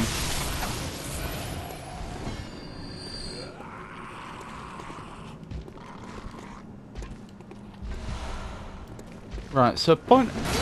Oh dearie me. I have a situation here.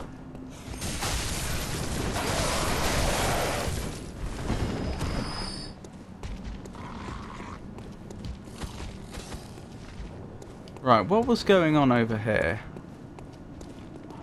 Nothing. Yeah, everywhere in Bloodborne looks the same. I suppose it's just because of the palette, right?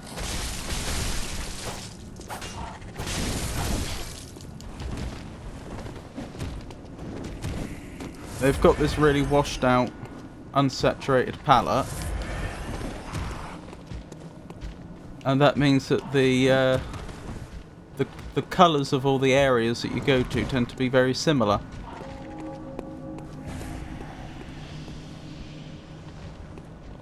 Did you just resurrect an enemy?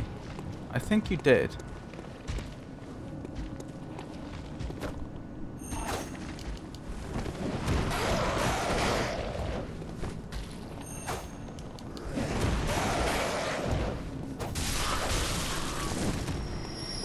Right, I assume I have to actually defeat this enemy.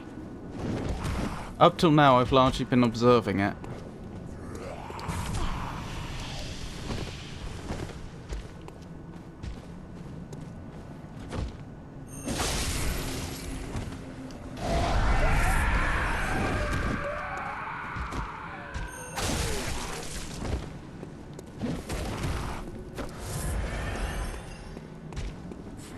Looks like quite a powerful enemy, or at least very different to anything we've fought up till now.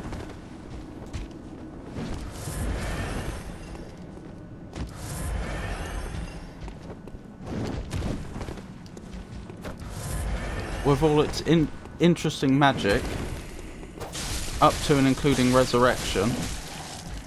Off of me. No, no, no, let go of me.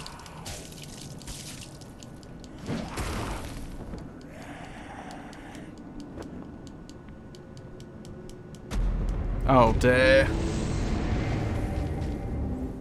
Oh well, this is fine.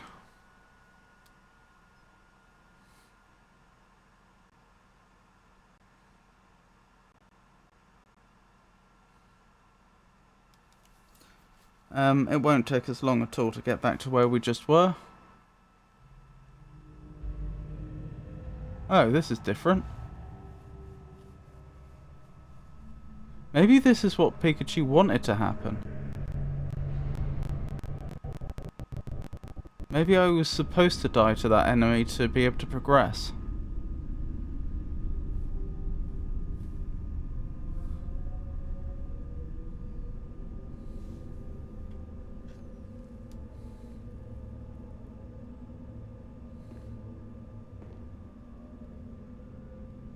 That would explain why defeating it before didn't help. Yagul, what does that say? Sorry, oh, I missed it. I didn't see it in time because the iPhone was in the way. How are we doing for battery actually? Blimey, we're already 50% gone. I may run out of battery before the end of the stream and have to put Mr. Philby away.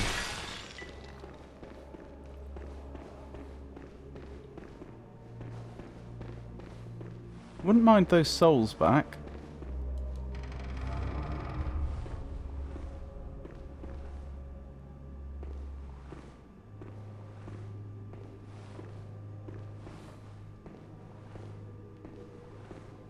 Sorry, they're not souls, are they? They're blood echoes.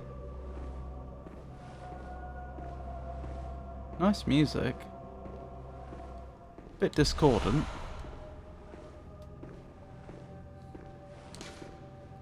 Madmen toil surreptitiously in rituals to beckon the moon. Uncover their secrets.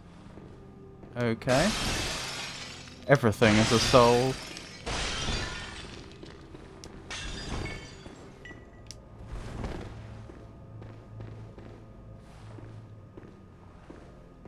I'm pretty sure I saw an enemy go down there in that little vision. How did I end up here? Like, what happened to me after my interaction with that creature?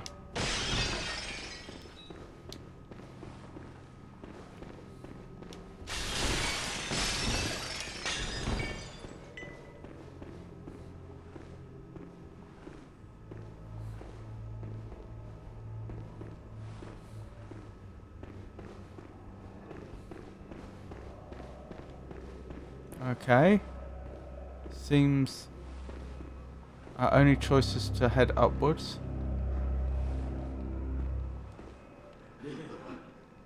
Someone died here.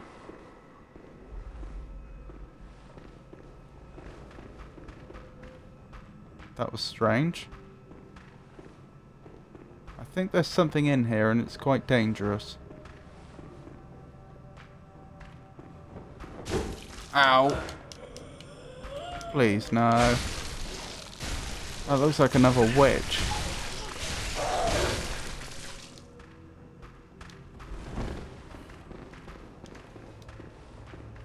Oh, wrong button again.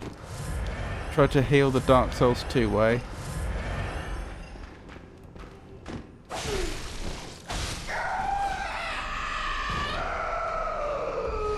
Doesn't go so well for you when you don't get the drop on me, does it?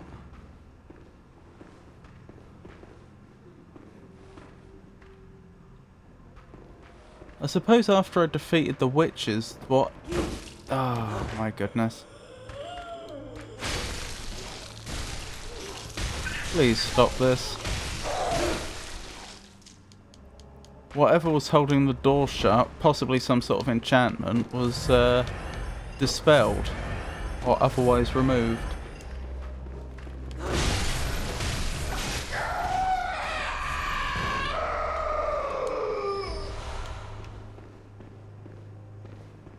Alright. Am I alone in here?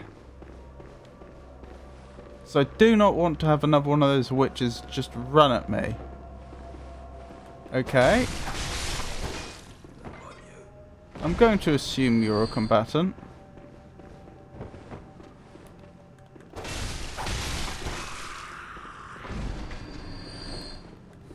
I think the general rule is if you can lock onto them, they're a combatant.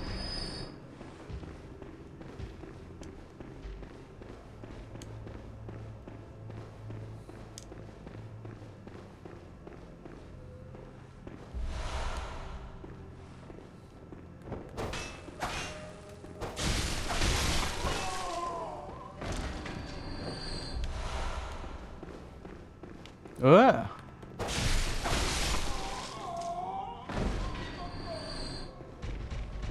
Oh dear. Oh no, this is really bad. Get out now. Those things are the same things I fought outside and the one I lost to. But now there's two of them.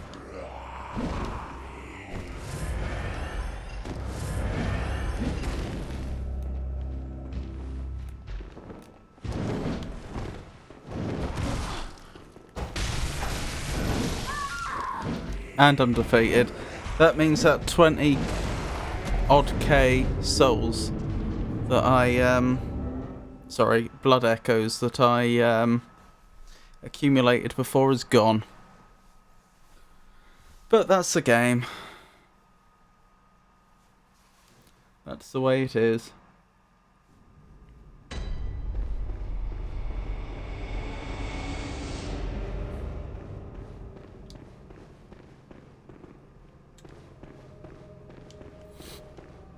Let's see if I can do better this time round. Now that I have a better idea what I'm doing.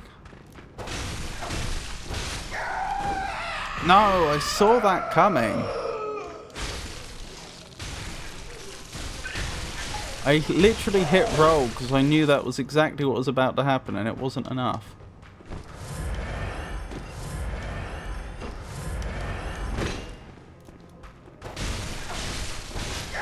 Good.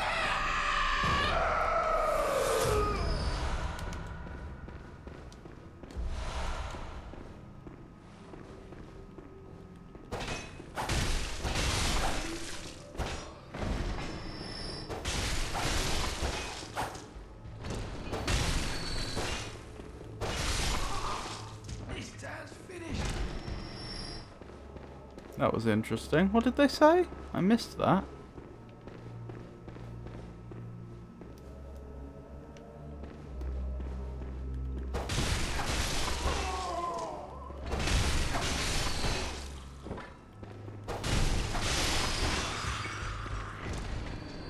Okay, good.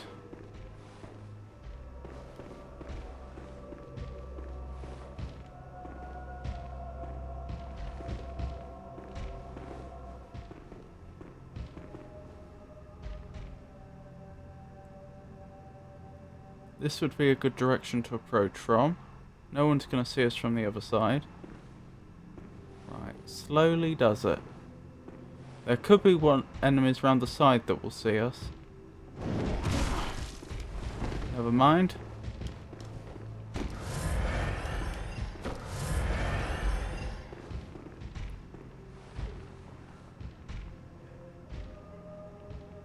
What are they doing? Have they gone around the long way? I'm worried now. I don't know what they're doing. Have they forgotten about me?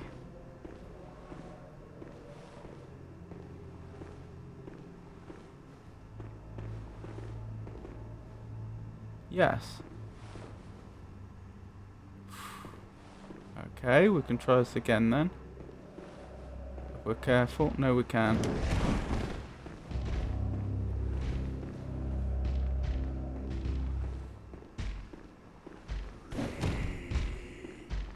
Trying to hit me through the wall. Oh my goodness, they're both there on top of each other. That's no good.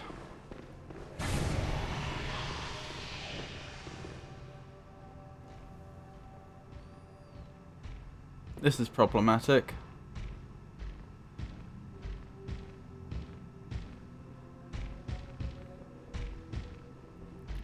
One of them's going back.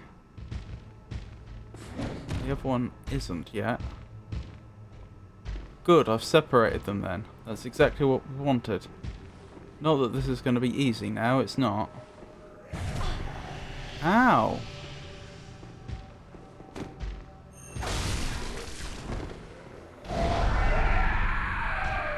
They seem pretty unhappy with me, don't they?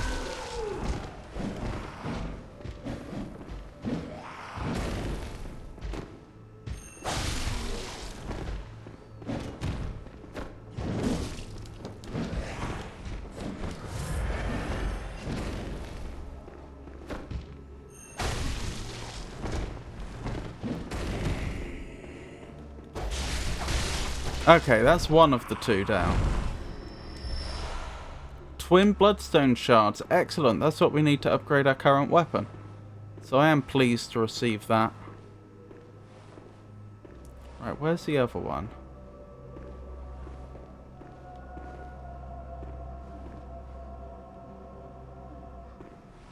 Ah, right. It was the other one that spotted me last time based on their positions. So I might actually be able to sneak up on this one now.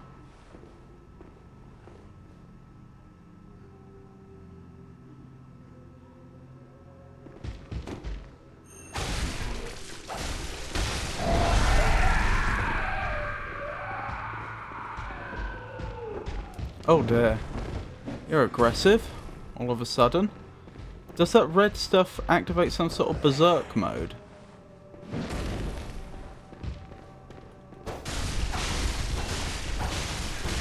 I'm scared to ask what's in that big sack. Oh, they killed me. That's less than ideal. The only thing that worries me about this situation is I feel like we're going to bleed through a lot of blood vials, because I don't appear to have a means of replenishing them.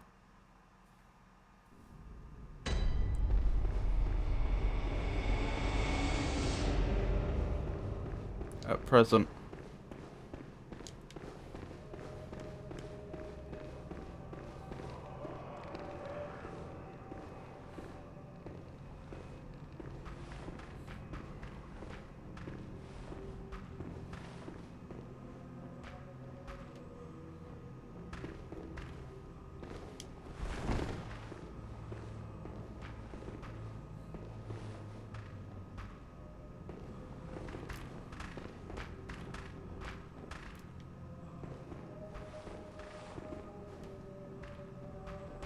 I can see what you're doing.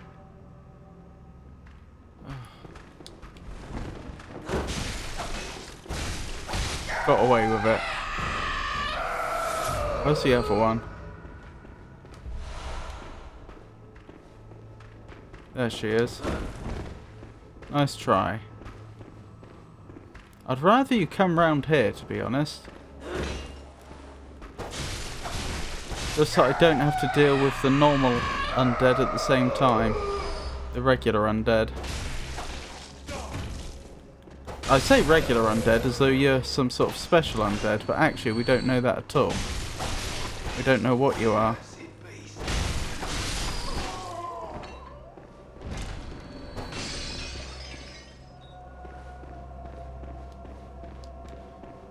In fact, are any of these creatures even undead? Like, that seems to be the overall impression, but I don't think we've actually figured out what the curse is that's affecting Yharnam. And what has actually happened to these people. We know they seem to be infected, and there seem to be beasts. And they seem to be a different faction.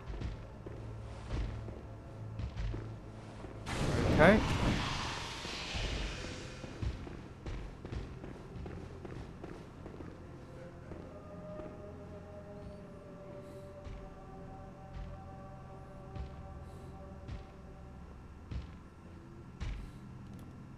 One thing I haven't been doing is parrying. Possibly with good reason. I don't know why that missed, if that did miss.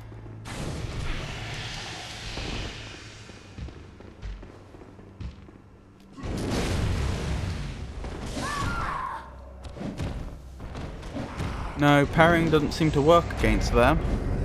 Unless my timing was just off. That was worth verifying, though. That would have made life a lot easier had it worked.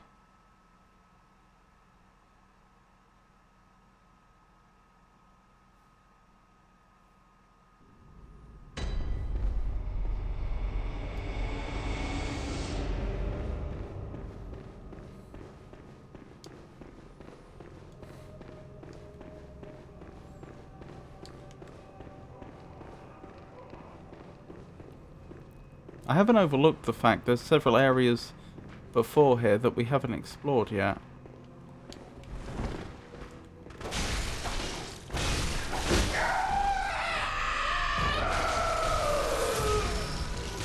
Oh dear. I seem to take one less spoon in the brain's worth of damage than I usually do. I don't know why.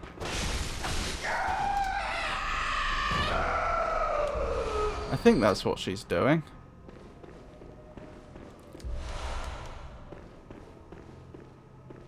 Trying to spoon my poor brain out.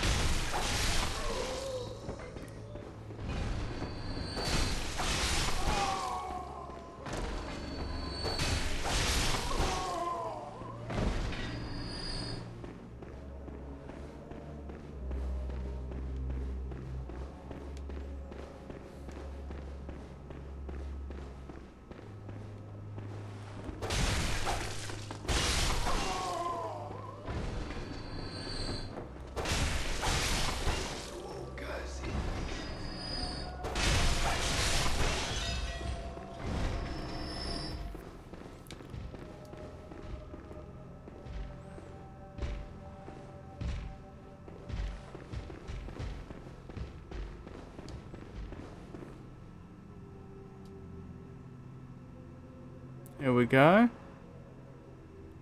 No? Not interested? Now you're interested.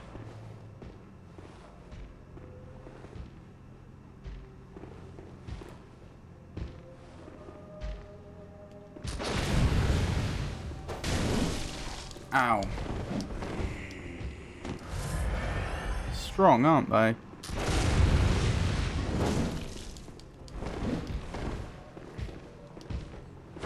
I think it is possible to parry them, just very difficult. Especially to do it effectively.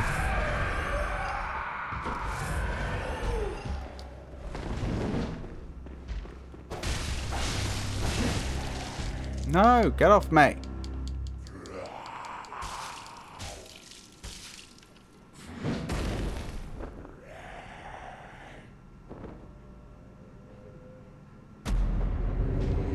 Oh dear.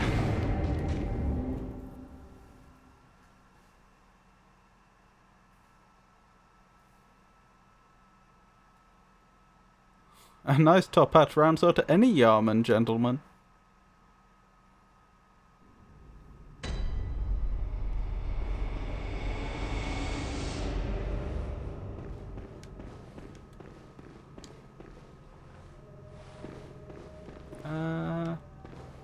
Where was I going?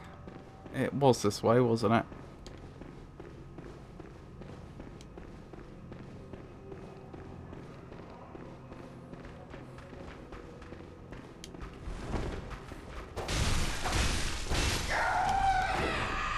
Nice try. There we go. If you can successfully get the drop on them, you can actually deal with them pretty easily.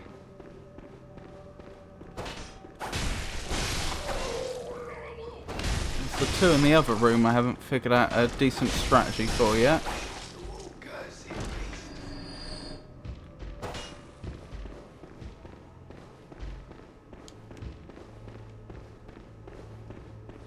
Where did my souls go? My blood echoes, rather.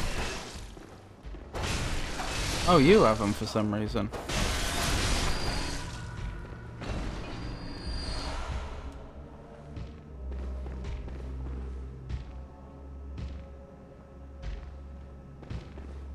Or is it just one of you or both of you? Because that makes a big difference to me.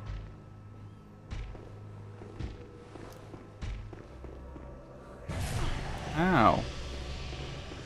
I'd rather you didn't do that.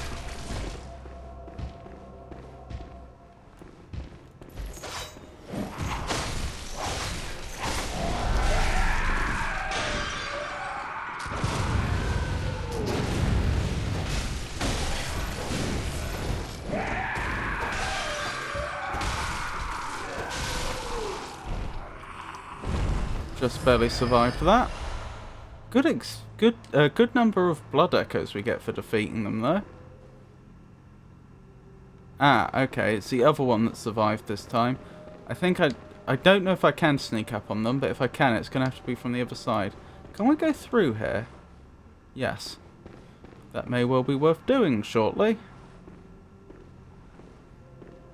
I wonder if this is just on the other side. As in, I wonder if this is where we would have ended up ultimately if I'd gone through the main door to the cathedral. Is that where we've been taken? Oh, I didn't get the backstab, that's annoying.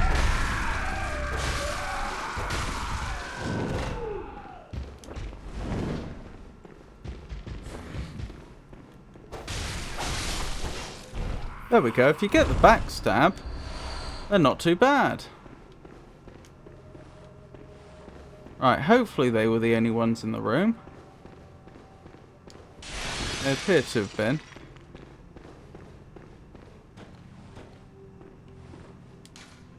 Giant beast waits ahead. That's not good news. Okay, I'll bear that in mind. There are other directions worth exploring.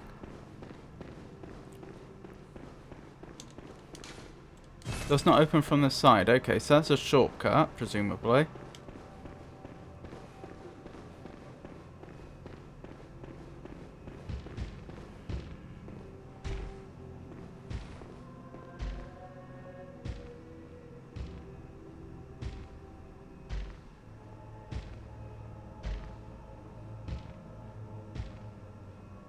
More of the same creatures. I'm not a fan of that. Not a fan of that at all.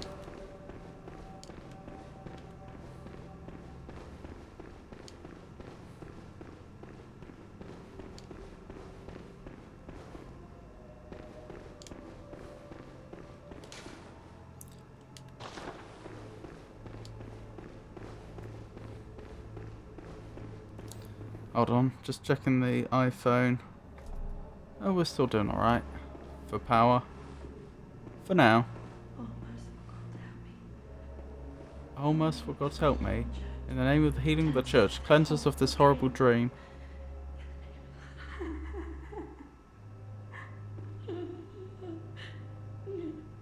Sounds like we need to rescue someone. I don't know where she is. As in, not a clue.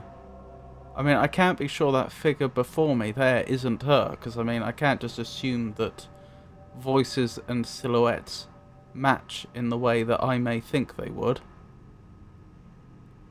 Hang on, the general rule is if I can lock on, they're a foe, right? I can't lock on. Is that a statue? I'm very worried about being ambushed here. I think it is. No? Yes, maybe. Furniture that's been covered up. Okay. You're in the know, right?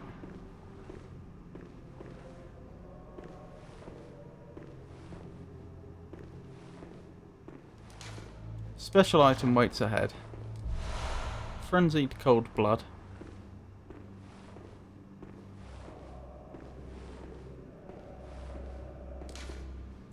Pitiful, really. Ah, is that her? I think it probably is. No mercy for runes. Oh, please leave me be. Are you sure? Don't take me, please. Oh, please, dear gods. I mean, if this is where you'd like to be, then of course I'll leave you where you are. Oh, please leave me be. Don't take me, please. Oh, please, dear gods. She doesn't seem to be having such a good day, does she? Oh, please leave me be. Don't take me. On one hand, I don't think I should be leaving you here, but on the other hand, I don't seem to have the option to do anything else.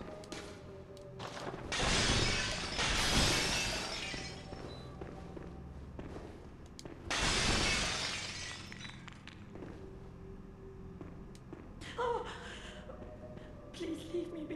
Hmm. Don't. I don't know what these things are, but I wonder if these are for, like, dispensing fumes. I wonder if, like, you put something like incense in there in some way and then the scent is wafted around the room or something. I don't know. I'm not sure what these contraptions are for. Interesting things, though, aren't they? They're very... Their design seems not just ornate, but very particular, as though they do have some sort of function. The top bit almost looks like a lampshade.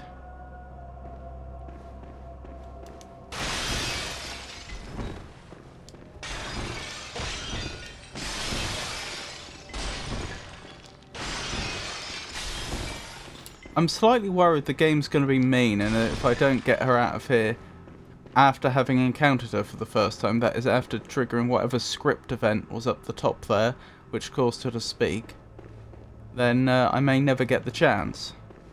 But on the other hand, I have no idea what I can do. I've tried speaking to her a number of times, and she just says the same thing.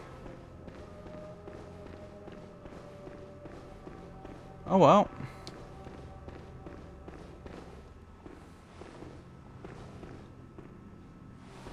What did this say again? Just in case it's relevant. Madmen toil surreptitious rituals to beckon the moon. Uncover their secrets. Oh! That was a thing, wasn't it? That it was an endless night, the night of the hunt, and the moon was out. I wonder if that means that there's some rituals involving unspeakable horrors that are going on that are preserving the night. And it's whoever's doing those rituals that I need to defeat. Just guesswork on my part, I could be very wrong.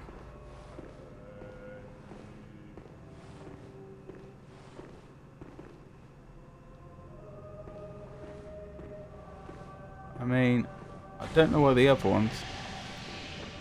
Oh, has the other one seen me? Yes. What I was going to say is I don't know where the other one's gone. So I should be able to sneak up and backstab on the one that I can see, but no. How far will you follow me?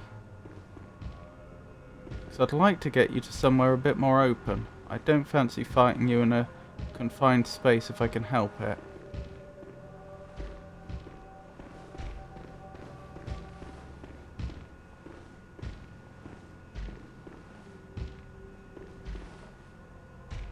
Can you not get any further down than that? That looks exploitable. Very good. I don't think you can stop me from doing this. You probably have some nasty magic you can do.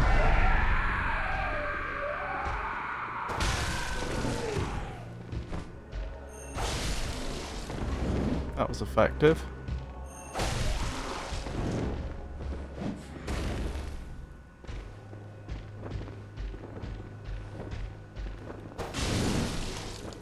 Ow.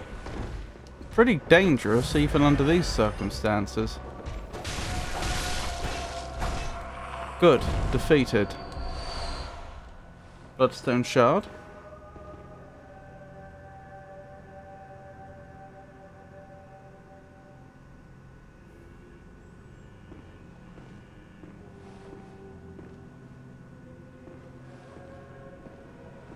Right, let's try sneaking up. I am worried about being ambushed, mind you.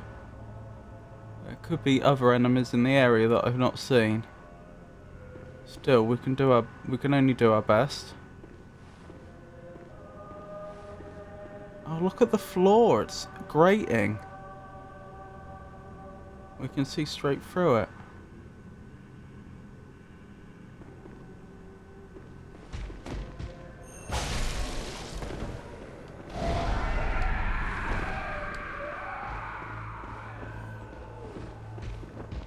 Oh, blimey.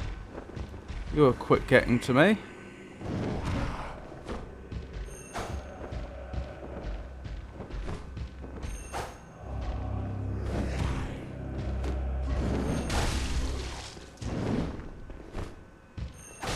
Wish I hadn't mucked up the backstab.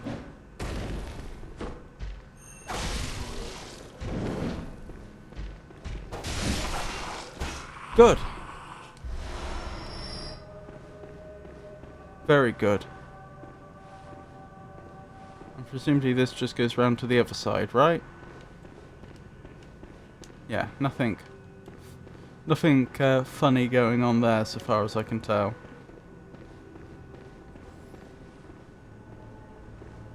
Now, have we been down here before?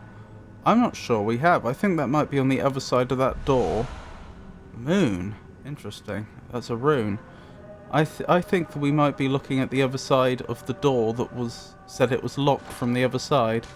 Or whatever it said that was to that effect. Moon room. Acquire more blood echoes. Interesting. A secret symbol left by Carlyle, runesmith of Bergenworth. A transcription of Moon is spoken by the Great Ones inhabiting the nightmare. Gain more blood echoes. The Great Ones that inhabit the nightmare are sympathetic in spirit and often answer when called upon. Wait, let me see that last bit again.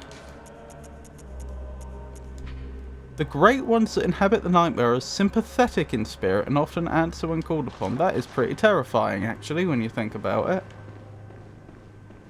That's not good at all.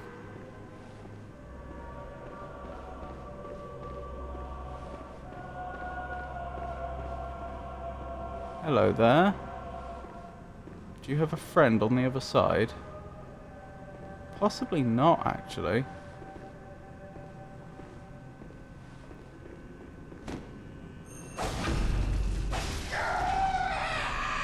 Good.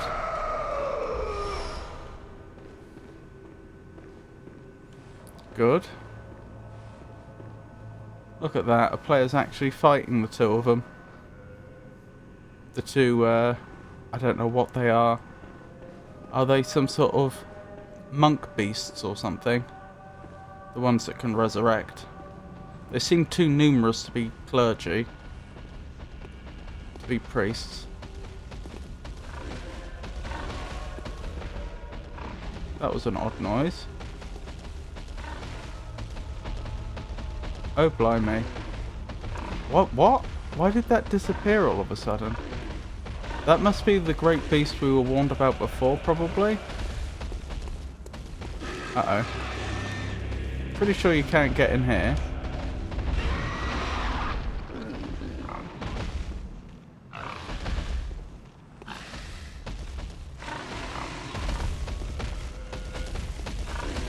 Oh, this is exploitable.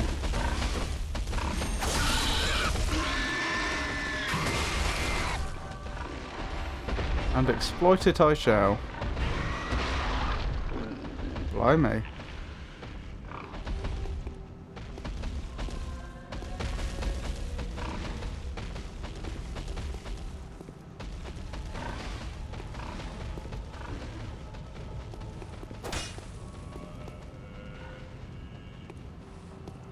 There are more creatures down there.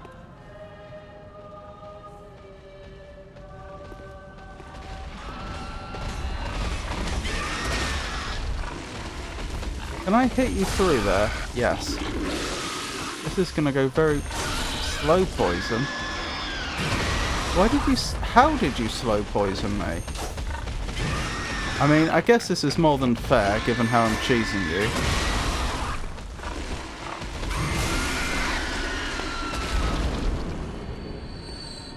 Good.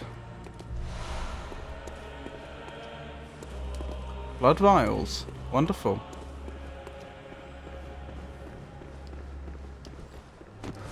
Well, progress is certainly being made.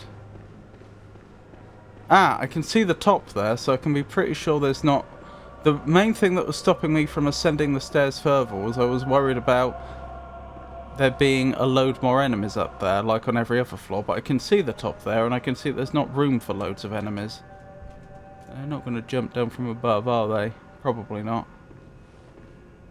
Oh, a lamp. That's exactly what we want. Nightmarish rituals. Crave a newborn. Find one and silence its harrowing cry. I don't know about that. I'm not sure we want to do that.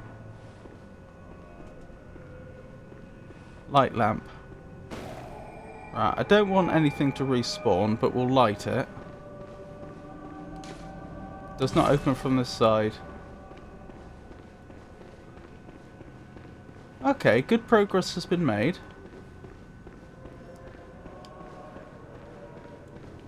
Let's go back down to the area where we were warned about there being a large beast, and see if there is in fact a large beast there, or if we've already slain it.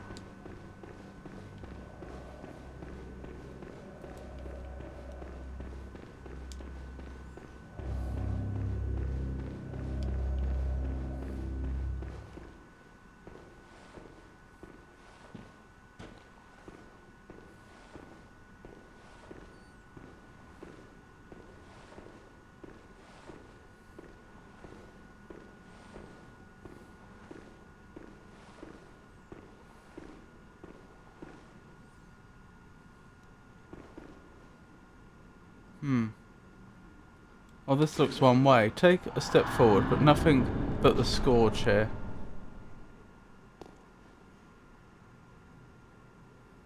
What is that?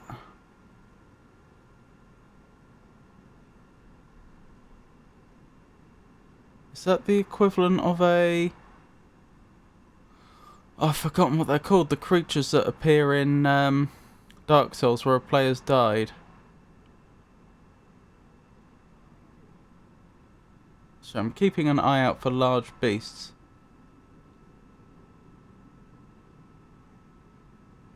If I jump down here, I'm not getting back to that lamp to spend my blood echoes unless I find another way in or another way out to another area I've already been.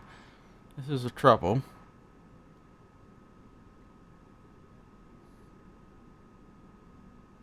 Oh wow, what's the worst that could happen?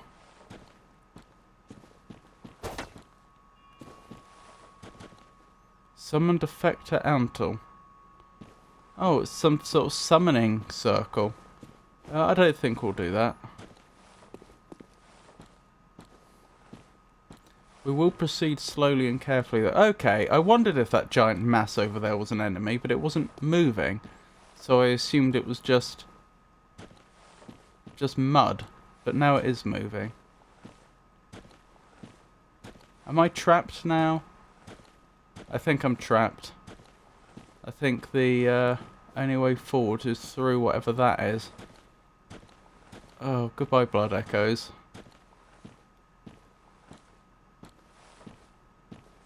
Still, there's no need to be rash. I've not been spotted yet, so I have time to scout out the area and try to figure out what I'm dealing with. Possibly slip past it if I can.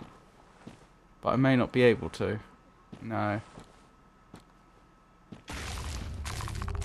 Okay, it's aware of me. Dark Beast Pile. Oh, so this is a Dark Beast. Wonderful.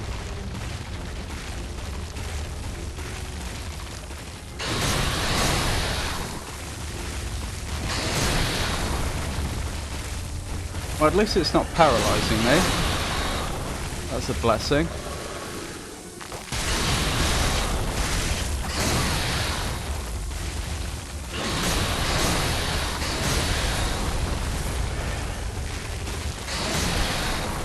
Ow. And I'm dead.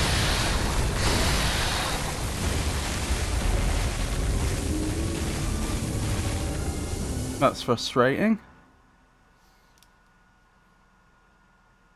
Can I corpse run back to my souls easily? My blood echoes?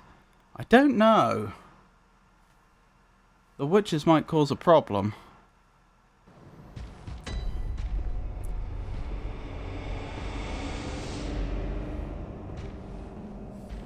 Oh, I got some insight just by seeing that creature.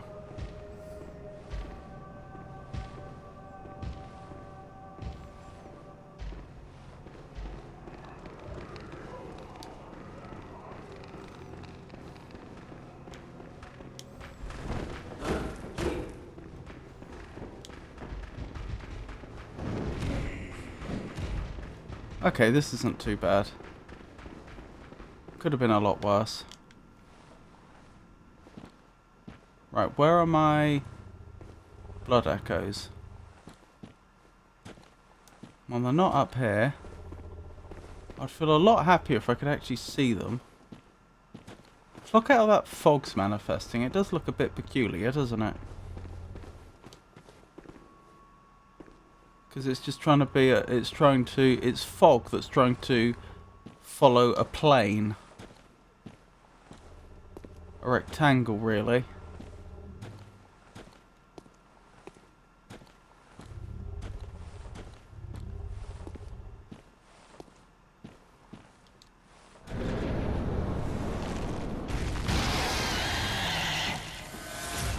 There's my blood echoes.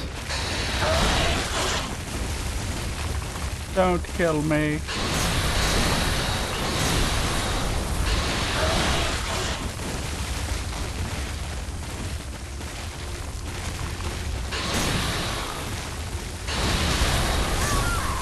Dead again.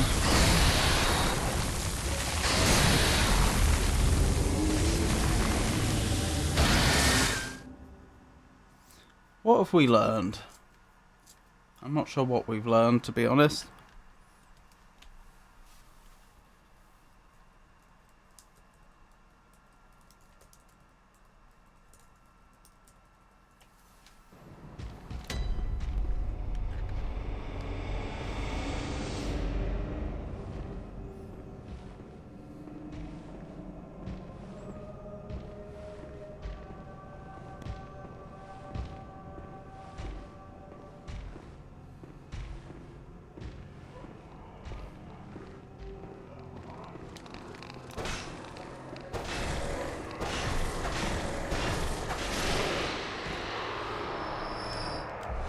Thank you.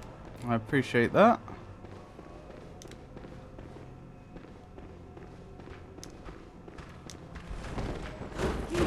Nice try.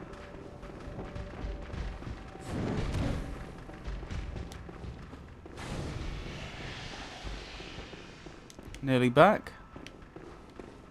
Right. Just got to find my blood echoes again, and we'll give it a go.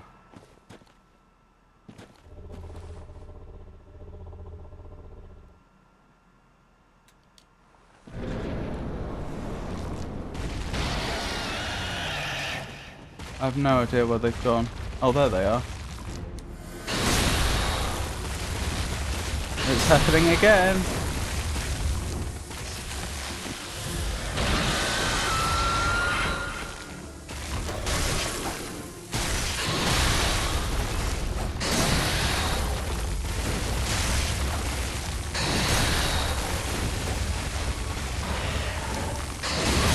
Oh, you remind me of Sif from Dark Souls 1. Not in a good way.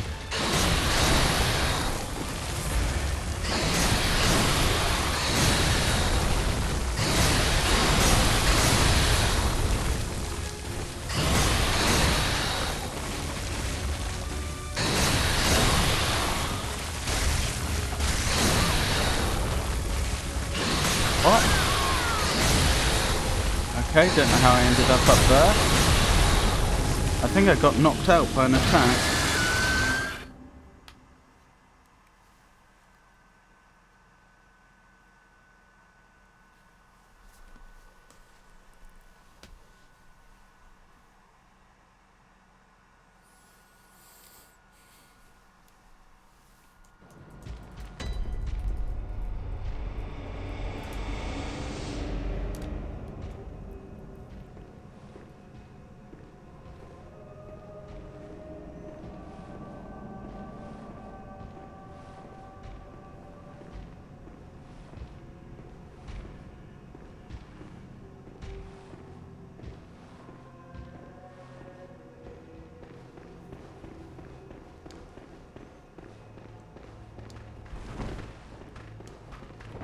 No, no, no, bad witch.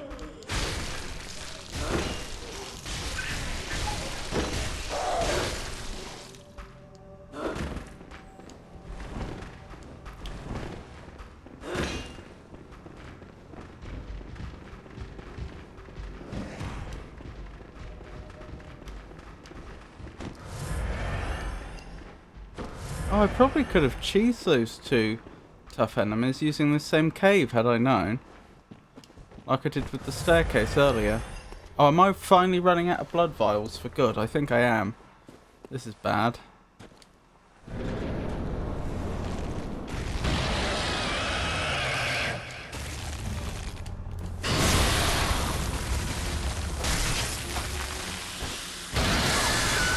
Ow!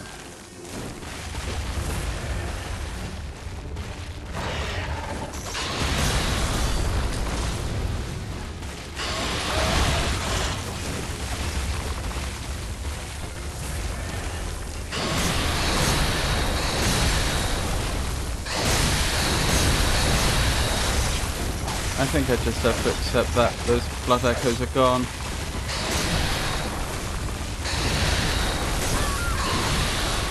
Yeah. I don't see myself doing it. Not without losing the blood echoes, I mean. Oh dear, here we go. It stopped tracking me. There we go.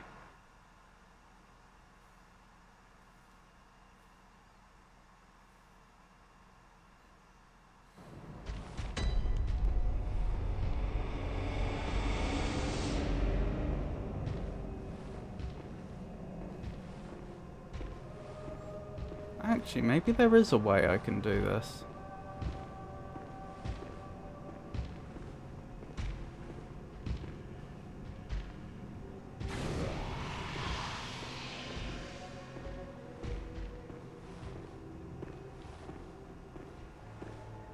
What I'm thinking is maybe all I need to do is cheese these two enemies to get their blood echoes, go back to the Hunter's Dream, spend those blood echoes, and then go back for my spend them on blood vials specifically. Press the wrong button.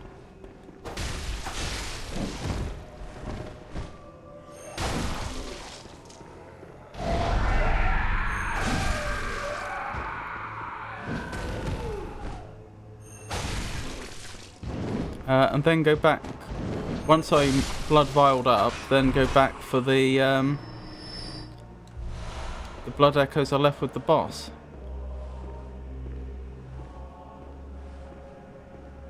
Because I'm getting a good number of blood echoes for each one of these creatures I defeat.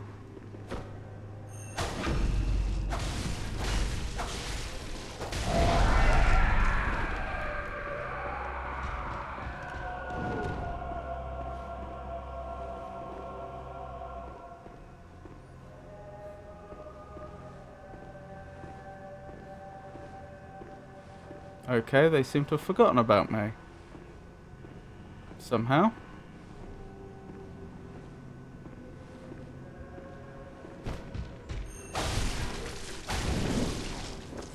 No. Never mind. The situation's resolved itself, I guess.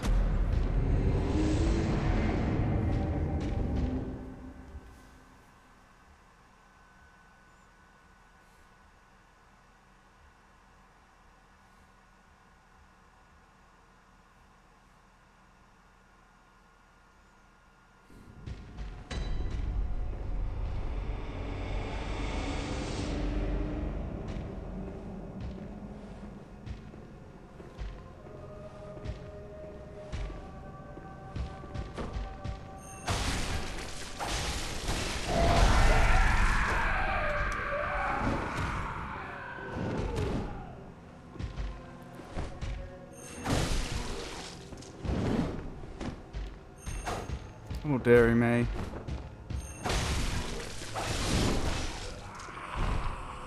Good.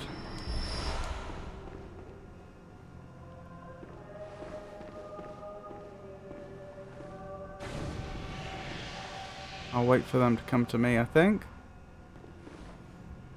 That's only sensible.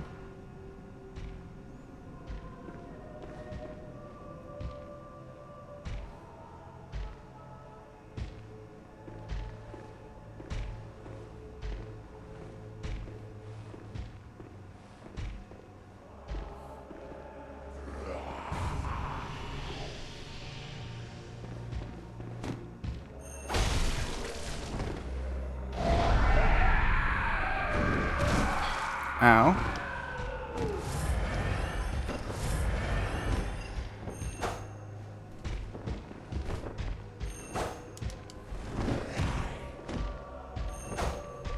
Oh, dearie me.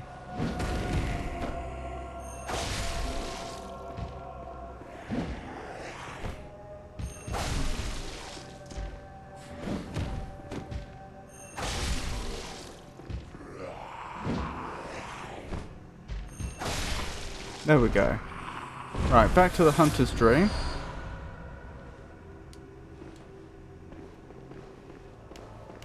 And we'll get more blood vials and then we'll try the boss again.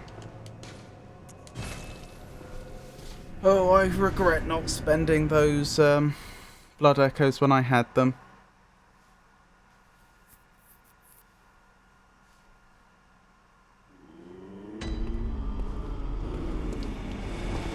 Let's do the runes first, actually.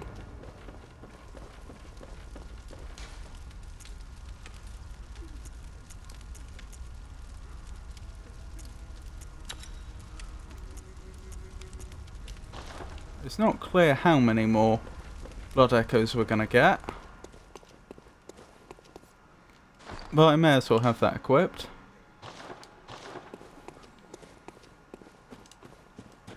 There may be some unfortunate side effects as well, we'll just have to see. Oh my goodness, I still don't have a full complement of blood vials.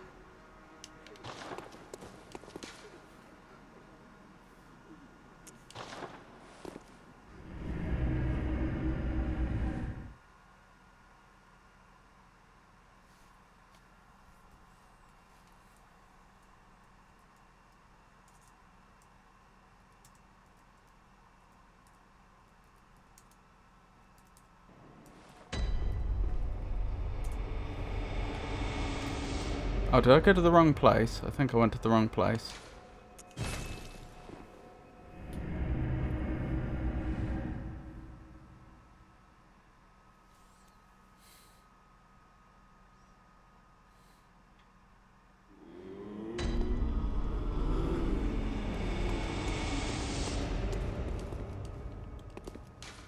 I see, so even though we hadn't filled up the other tombstone, we've moved on to a different tombstone. It's as if perhaps perhaps the tombstones perhaps we're not using up tombstones and moving on to the next one. Perhaps each tombstone has some sort of theme as to the locations it lets you get to.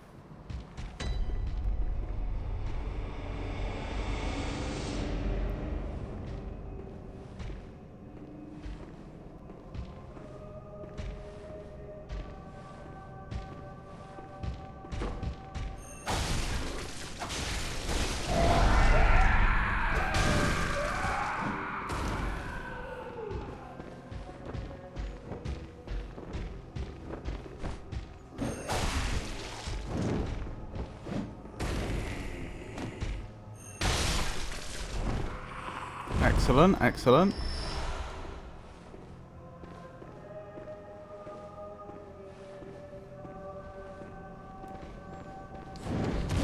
Ow.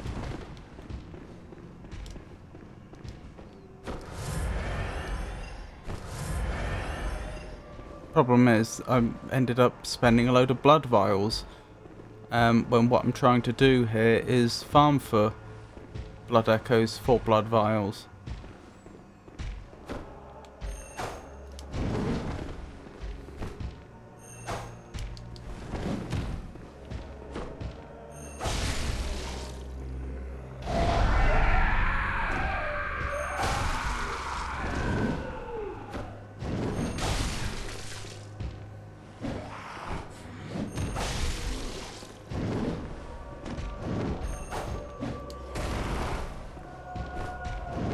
Oh my goodness.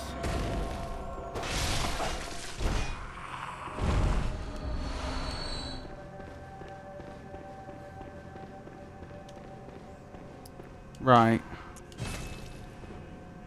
Pop back to the Hunter's Dream. We should be able to get enough blood vials now to put us over the limit, and then we need to think about fighting that Dark Beast again.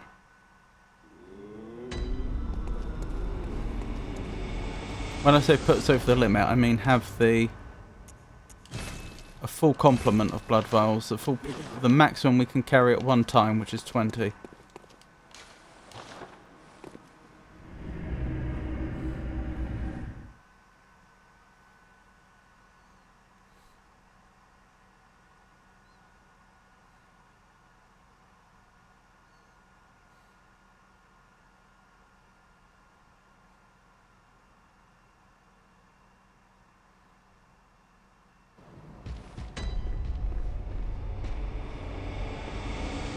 No!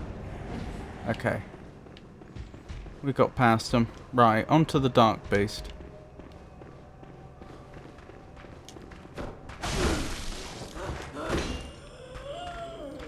This is suboptimal.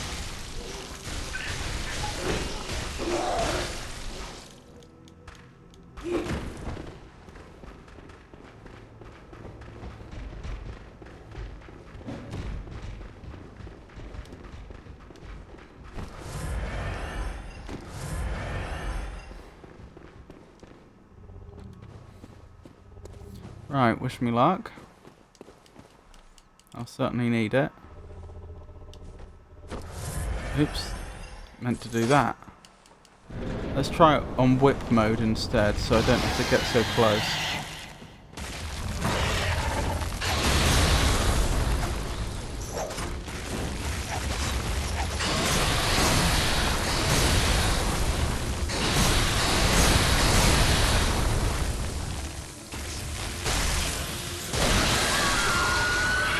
This is fine. How much damage did I do? Almost none. I'm starting to think this might be an enemy I'm supposed to take on later on in the game, to be honest. It doesn't seem to be going well at all. I'll give it a few more goes. I don't think swapping up to the whip mode helped. It is true to say I don't have to be so close. But on the other hand,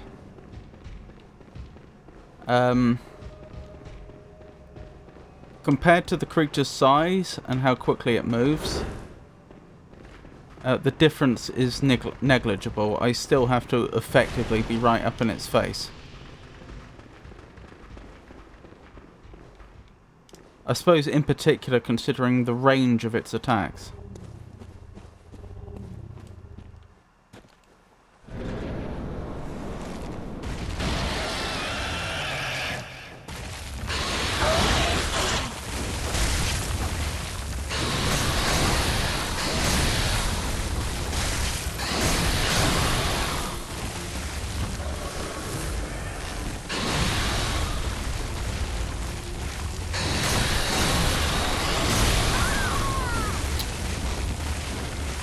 I do wonder if parry is the key here. Very interesting face it has, doesn't it?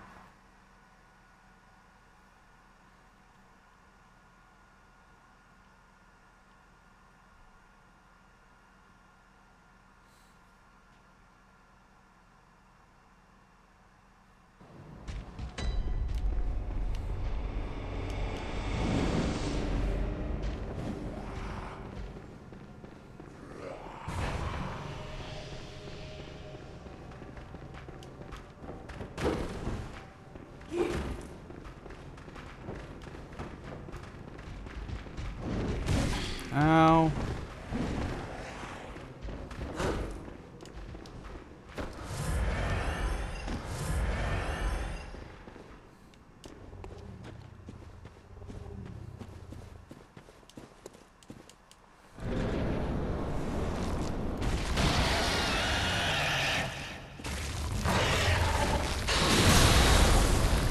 Ow.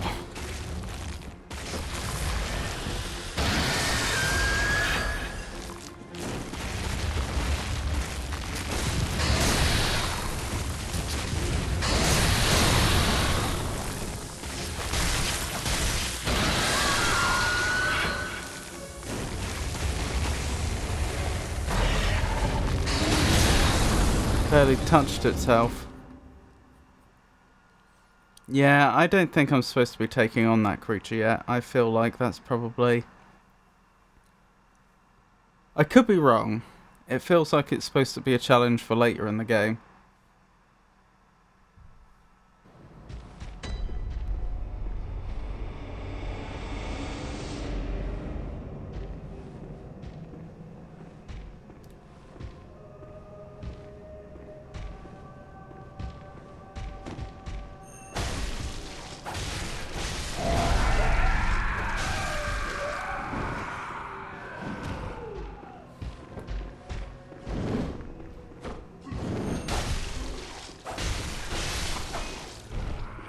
Good, good.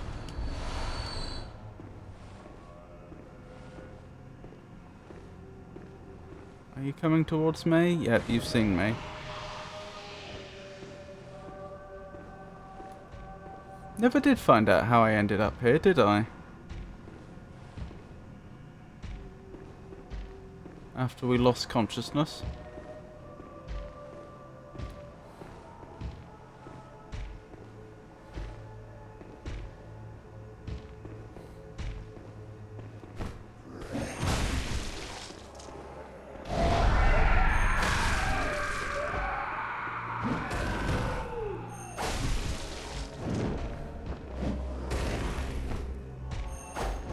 Oh, dearie me.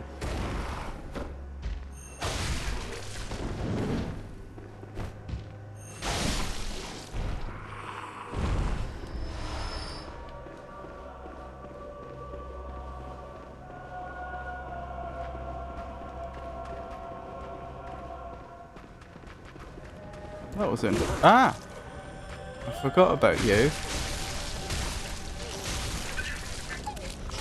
Unfortunate, really.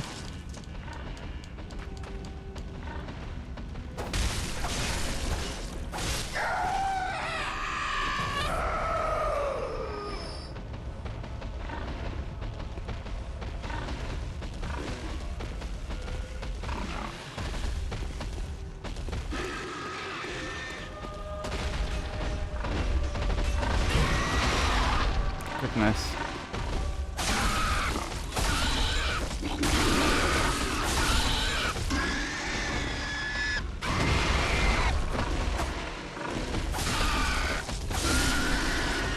Good.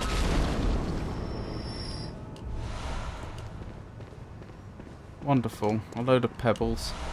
And some blood vials, don't mind that. Will this let me back into the church? From a different direction.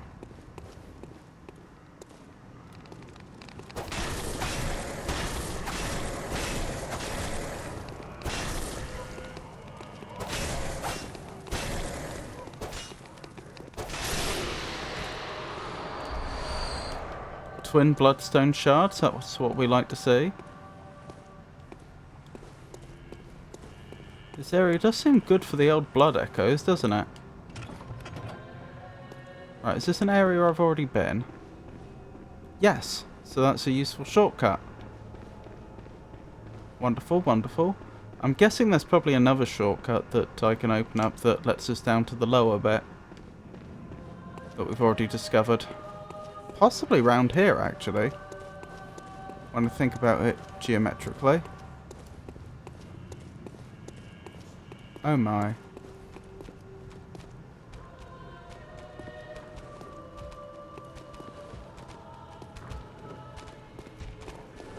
I need to be very careful here.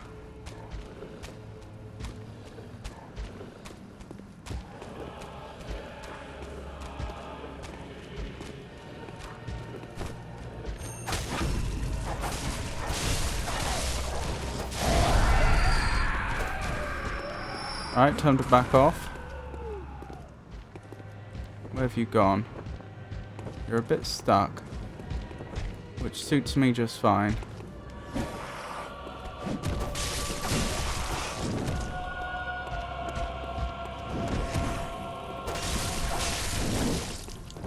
Back off. And heal. Oh, nearly got me. Bit too close for comfort.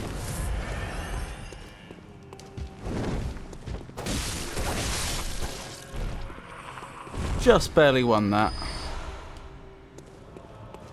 Goodness me, if I hadn't taken the dogs out at the same time as I was stabbing them in the back, that would have probably gone very differently.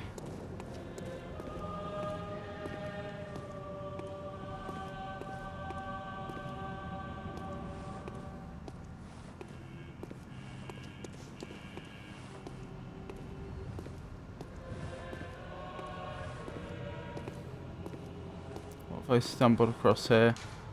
Items wait ahead. Frenzied cold blood. Beware of woman. Interesting.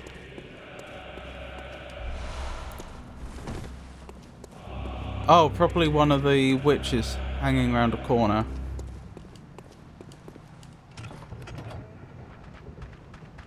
Oh dear.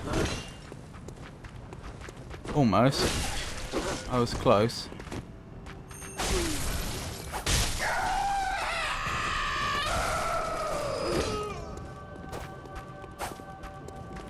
Oh, come now. There we go. Got the hit.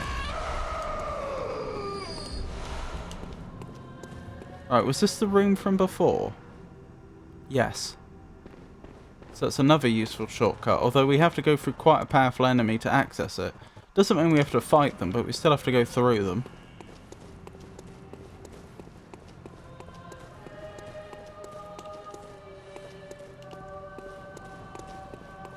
Another player, hello there. Looked like they were using the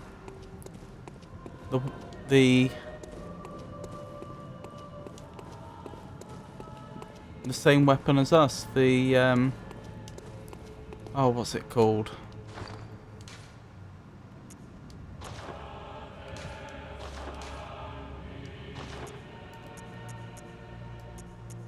That one. Threaded cane, that's the term. Behold, a pale blood sky.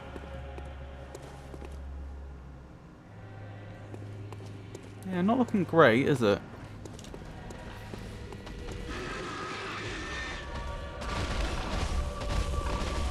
Whoa!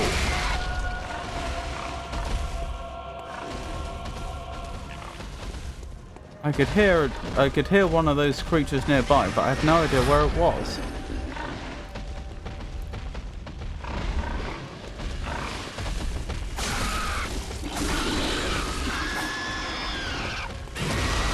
Goodness me.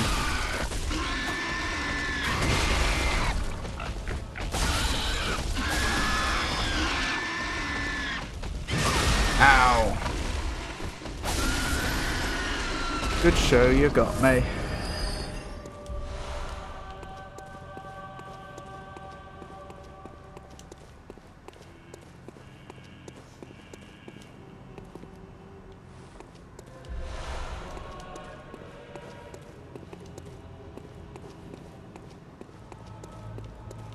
Excellent. What was that?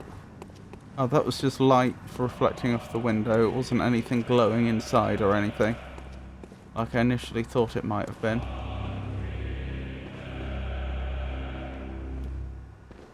What have we found here? Device is not currently operational, so presumably that's a shortcut we haven't unlocked yet.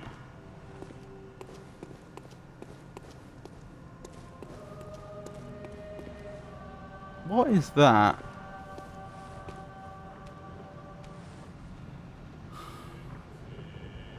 One thing I'm trying to do is figure out which way is going deeper into the cathedral and which way is coming out of it.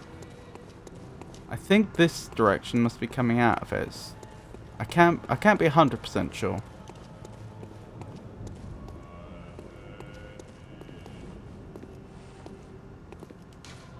False god waits ahead. Not a good omen.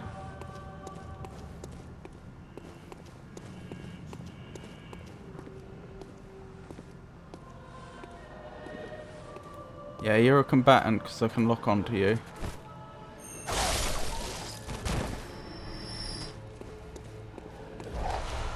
Madman's knowledge.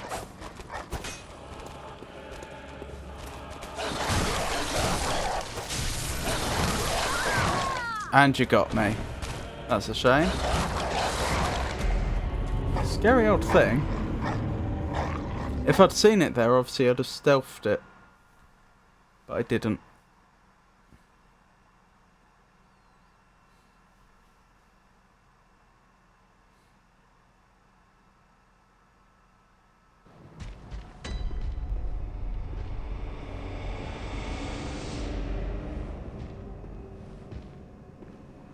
Am I going to lose 20k souls again? Well, it's not quite that many this time, is it? It's about 15, but I've lost over 20k souls twice this time. Not souls, blood echoes.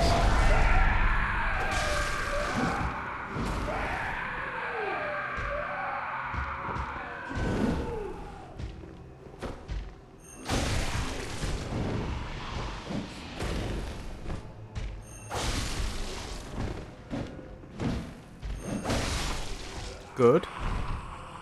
Oh, and the other one's already come over here. Wonderful. That makes our life easier. Nearly. Ow.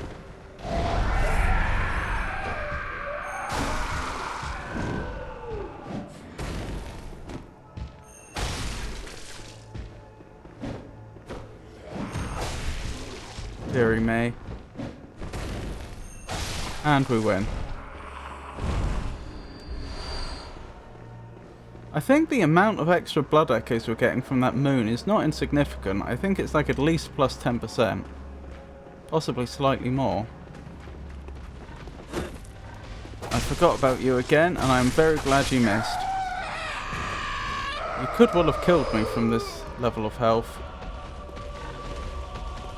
Had you actually got the special attack?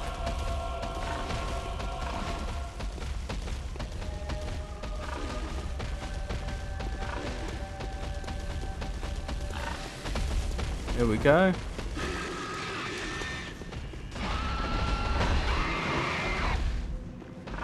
I don't think you can come in here. I'm not 100% sure, actually. Oh my goodness, you can.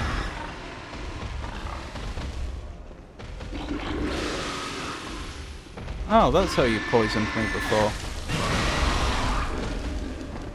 This isn't looking good for me.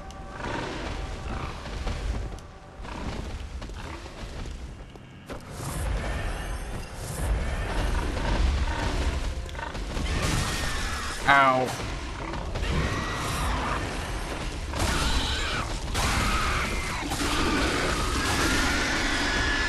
Defeated it. Goodness me. That could have gone better. That very much could have gone better. Right, one of these two dogs presumably has my souls. And big glowing eyes as a result. Not my souls. I keep saying souls when I mean blood echoes.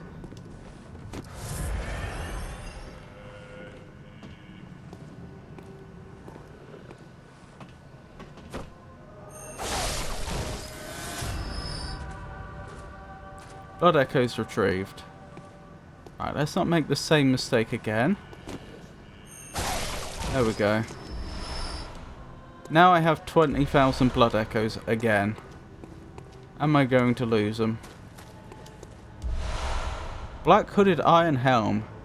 Yahagul black garb. Yahagul black gloves. Yahagul black trousers. I wonder what a Yahagul is. What a charming statue.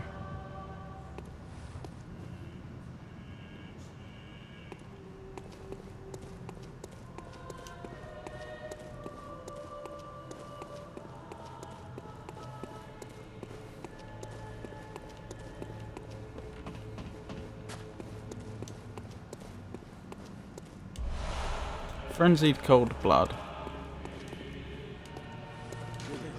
Nothing but inquisitiveness here. So no way through then. Don't give up, and please carry on in my stead.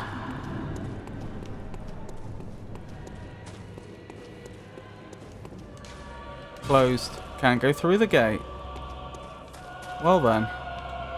Right, we'll probably stop the stream here. If, assuming nobody minds. I hope you enjoyed that. So I'll be streaming again, I don't know, possibly tomorrow. Maybe I'll start the Talos Principle 2 tomorrow. We'll see. Like I say, I do want to be streaming more frequently now that the VTuber debut's over. But I should probably try to stream for a little less time when I do. Because... well, you know, burnout and all that. I need to pace myself sensibly. I usually cut it quite fine in terms of other things I have to get done. Yep, just wrapping up, Tato.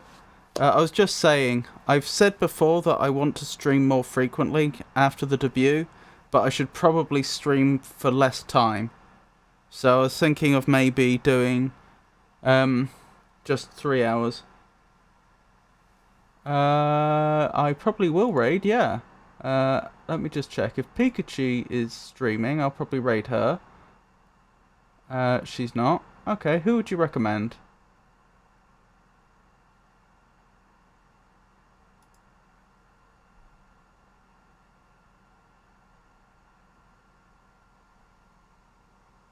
Tentakati. She just got affiliate and is celebrating. Oh, that's lovely. Okay, yeah, we can do that. If I can find them.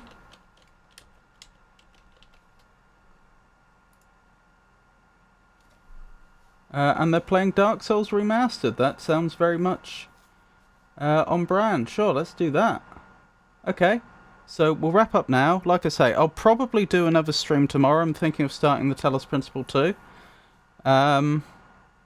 That's not a promise. What I'll try to do is I'll try to keep up my regular streams on Monday, Tuesday... No, sorry, not Tuesday. Monday, Friday, Saturday that I usually do. And I'll probably try... Those I will try to maintain and make sure they always go ahead. And Tuesdays, Wednesdays, Thursdays, I'll probably make an attempt to do a stream. That's my current thinking. Anywho, let's raid... 1010 Carty. Oh, gotta wait 10 seconds. Thank you for joining me, everyone. I hope you enjoyed the debut.